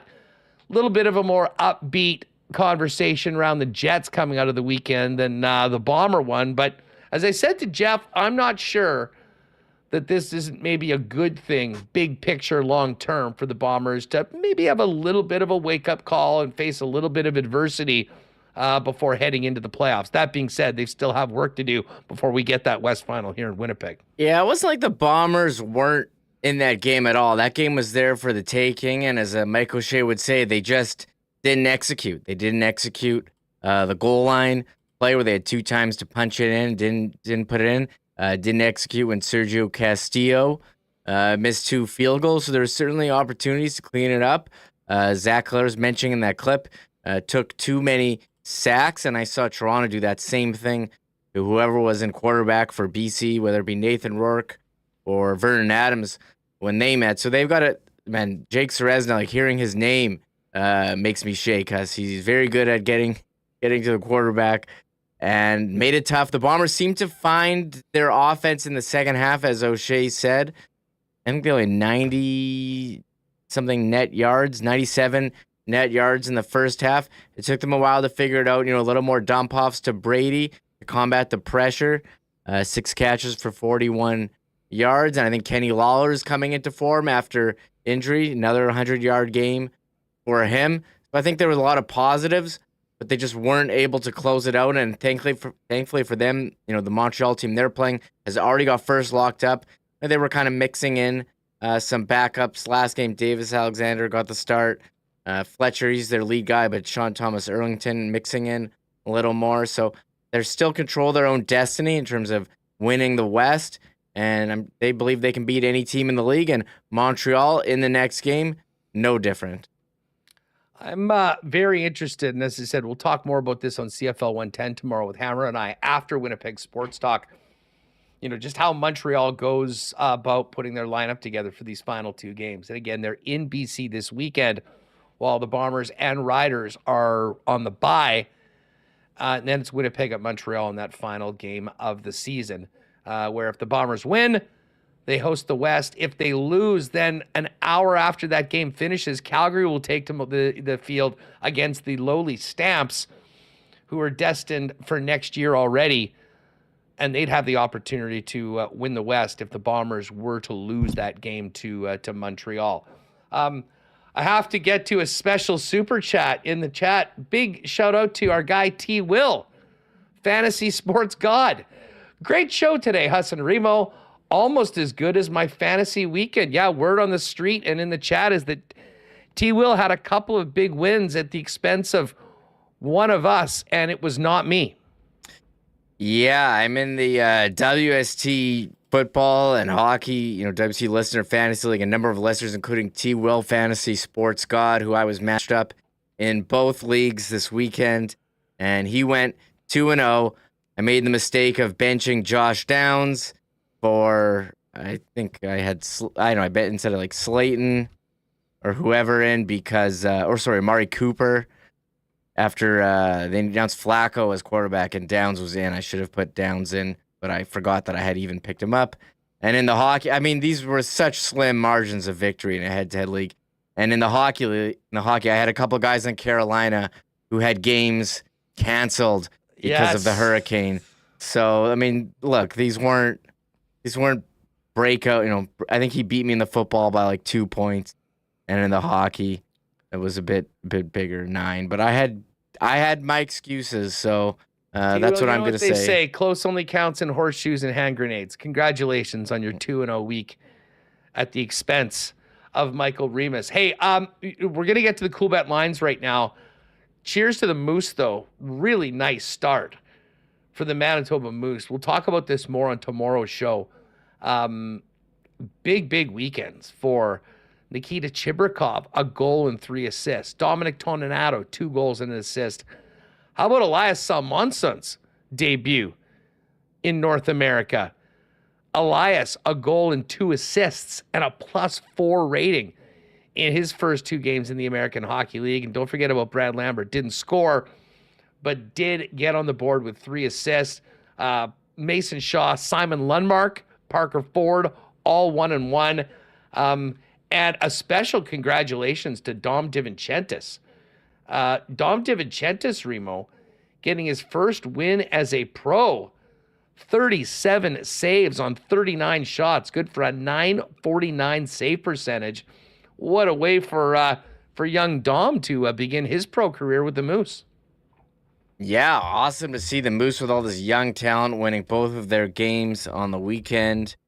Interesting schedule to start the season. Their home opener not this weekend, but the weekend after, the 26th at 2 p.m. That's a Saturday, and the Sunday as well, hosting Rockford. So they took on, well, the Jets were playing the Minnesota Wild. The Moose were in Iowa taking on the Iowa Wild. And they're hanging out here until Friday in Grand Rapids for Friday and Saturday games. So the Moose got, they had a nice season last year in their division, but I think they got a more talented group this season. Oh, I think so too. And listen, the better those young men play, the more pressure there is on the guys that are with the big club to pull their weight. As I said, it's a very different situation, I feel, this year, with young players being ready to go and realistic call-ups. And maybe once they come, it'll be on a one-way ticket and not coming back.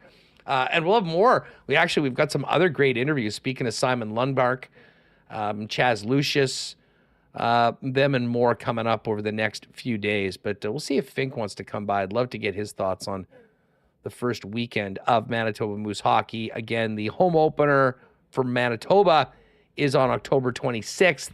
We'll talk more about that heading into the following weekend, and maybe have some tickets to win here on Winnipeg Sports Talk for that. All right, before we finish up, let's get over to Coolbet.com and check out the Coolbet lines. I got to figure out what I'm going to give out tonight for our play of the day. Lots of hockey on tap tonight. Just no Jets. The 0-3 Edmonton Oilers hosting the Philadelphia Flyers. Edmonton minus 208. Philly plus 175. The Canucks 0-2 on the season. They're a slight underdog, plus 115 in Tampa to take on the Lightning. We've also got the Devils and Hurricanes. Carolina playing just their second game of the season, while New Jersey plays their sixth. Carolina minus 159, Jersey plus 135. The Panthers are in Columbus to take on the Blue Jackets. This is going to be a game where they'll play the game, but I think everyone's thoughts and memories of this game is going to be what happens beforehand, and the tribute to Johnny and Matthew Gaudreau, who were tragically lost their lives in the summer for Columbus's first home game. Paul Maurice's Panthers, the opponent. Panthers minus 143 favorites. We also got Vegas at minus 130 in Washington against PLD and the Caps. Caps plus 110. Central Division matchup between the Wild and Blues. Wild minus 119. Blues at even money. The Dallas Stars also 3-0. A massive minus 370 favorite. Preds minus 189 at home to the Kraken. The upstart Flames hosting the Blackhawks as Chicago continues their Western trip. Minus 154. Chicago plus 130. And as I mentioned, that final game is the Edmonton Oilers and the Philadelphia Flyers. NFL odds are out. Thursday nighter, Broncos at Saints. Denver, a 2-point road favorite. We're going to see a couple rookie quarterbacks go at it. Spencer Rattler for the Saints and Bo Nix for the Broncos. Both teams coming off tough losses on the weekend. Keep your eye out for our play of the day later on at the Coolbet Canada socials. Give them a follow. And make sure to check out the Lock Shop every day at noon. Speaking of the Lock Shop, we do have a little exclusive today from the boys. And what did we pick? We're taking Vancouver plus 115. Dusty's on the Stars puck line at minus 137. And we are also taking... I think we went against the Florida Panthers. And we'll go with the Flames tonight, minus 154 at home against the Chicago Blackhawks. Keep your eyes out for that. And the combo cards and the exclusives should be up a little later on today. Remo, well, long weekend. Great show coming out. And now we kind of move forward with more from the Jets practicing for the next couple days, checking in on the Moose, and, of course, the Bombers on the bye this week. So we'll get back to it with a flurry of guests and more. both on Connor Hellebuck and, of course, Brian Little as well heading into this weekend.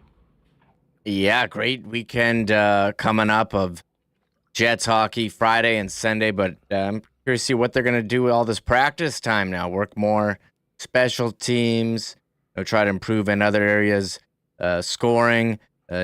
Defense has looked pretty solid so far, but exciting 3-0 start. As you mentioned, there's some other teams not so fortunate, Huss, to be 3-0. Teams that had really high expectations, and everyone picked for the Stanley Cup, not the Jets, that team, that only had was only third in the league in points last year, that not a lot of people were talking about before the start of the season.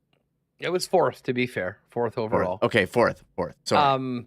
But yeah, I mean, hey, listen, it's early. I mean, it's 1 week, but I'd far rather be the team with the 3-0 record and 6 points in the standings than the team at 0-3 with people freaking out. And that is even happening in Edmonton right now, although maybe not as much as last year. Although I have to laugh. I wonder what Jay Woodcroft is thinking right now, looking at the way this team is playing coming out of the gate. Probably reminds him somewhat of last year. Hey, maybe the Oilers get their first win tonight. They are at home to the Philadelphia Flyers. That's the late game tonight. Just after 9 o'clock, the puck will drop on that one. Great show today. Thanks to everyone for coming out and hanging out. Tell a friend about Winnipeg Sports Talk. If you're with us on YouTube, make sure you hit that red subscribe button and hit the thumbs up as well if you wouldn't mind. Tomorrow, coming up on the program, we'll have more on the Winnipeg Jets, the latest coming out of practice, and then, of course, a big CFL 110 tomorrow with myself and Jeff Hamilton after the program. Thanks again to all of our sponsors that make the show happen each and every day. And by the way, shout out to Liz, Connor, Jacob.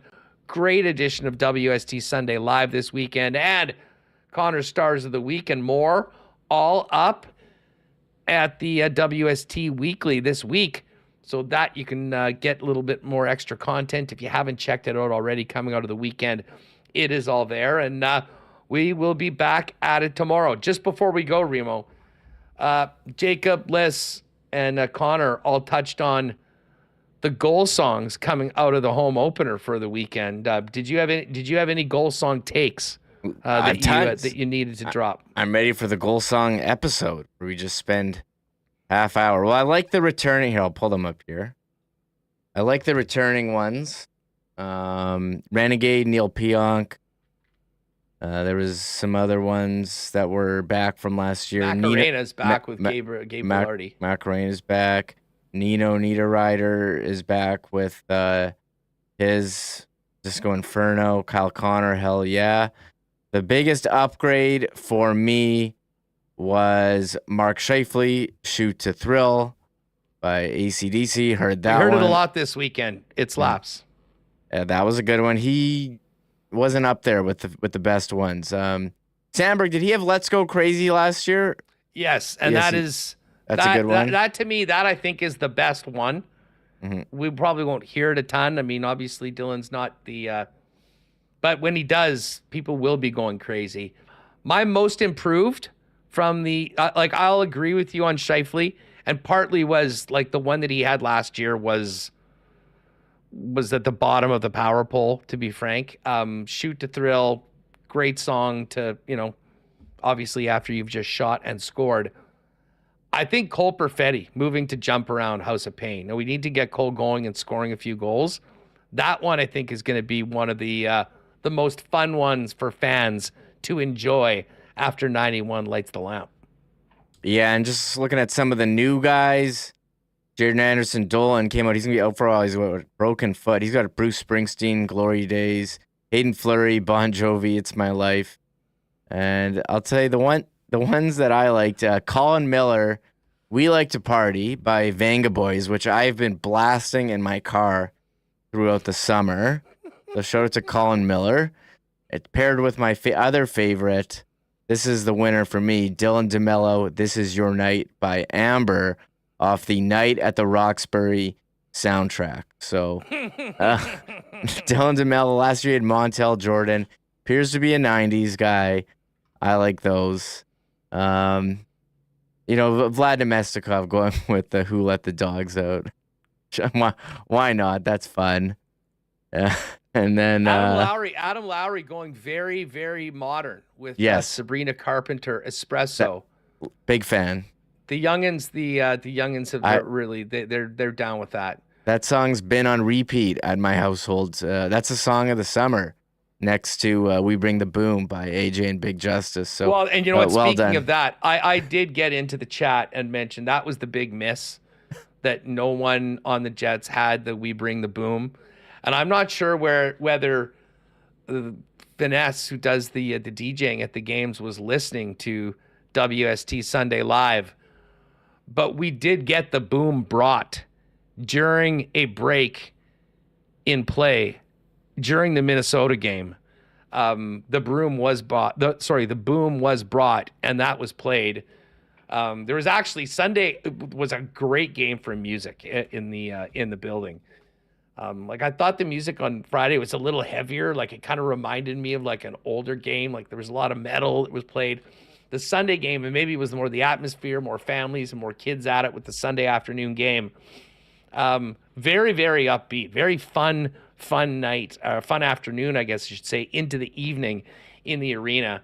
And the boom was brought, although I hope they can maybe get the remix next time and drop the Rizzler verse, if possible. But that's just me. Yeah, it's a wild world we're living in, Hustler, where these TikTok influencers can become so popular, which we've seen take place in a number of fronts over the summer. Yes, it's T-Will. CLC engineers praying Perfetti doesn't score a lot. They actually do have the jump cam too. But the best jumping will be jumping around if Cole Perfetti scores. Anyways, that's the goal songs from the weekend. If you want more takes on that, check out WST Sunday Live. Connor, Liz, and Jacob all got into their favorites and their top threes. All right, that's going to do it for us. Great stuff today, gang. Enjoy a big night of National Hockey League action. And, of course, we do have a little MLB tonight. One game, Guardians and Yankees. Yankees up 1-0. minus 167 favorites.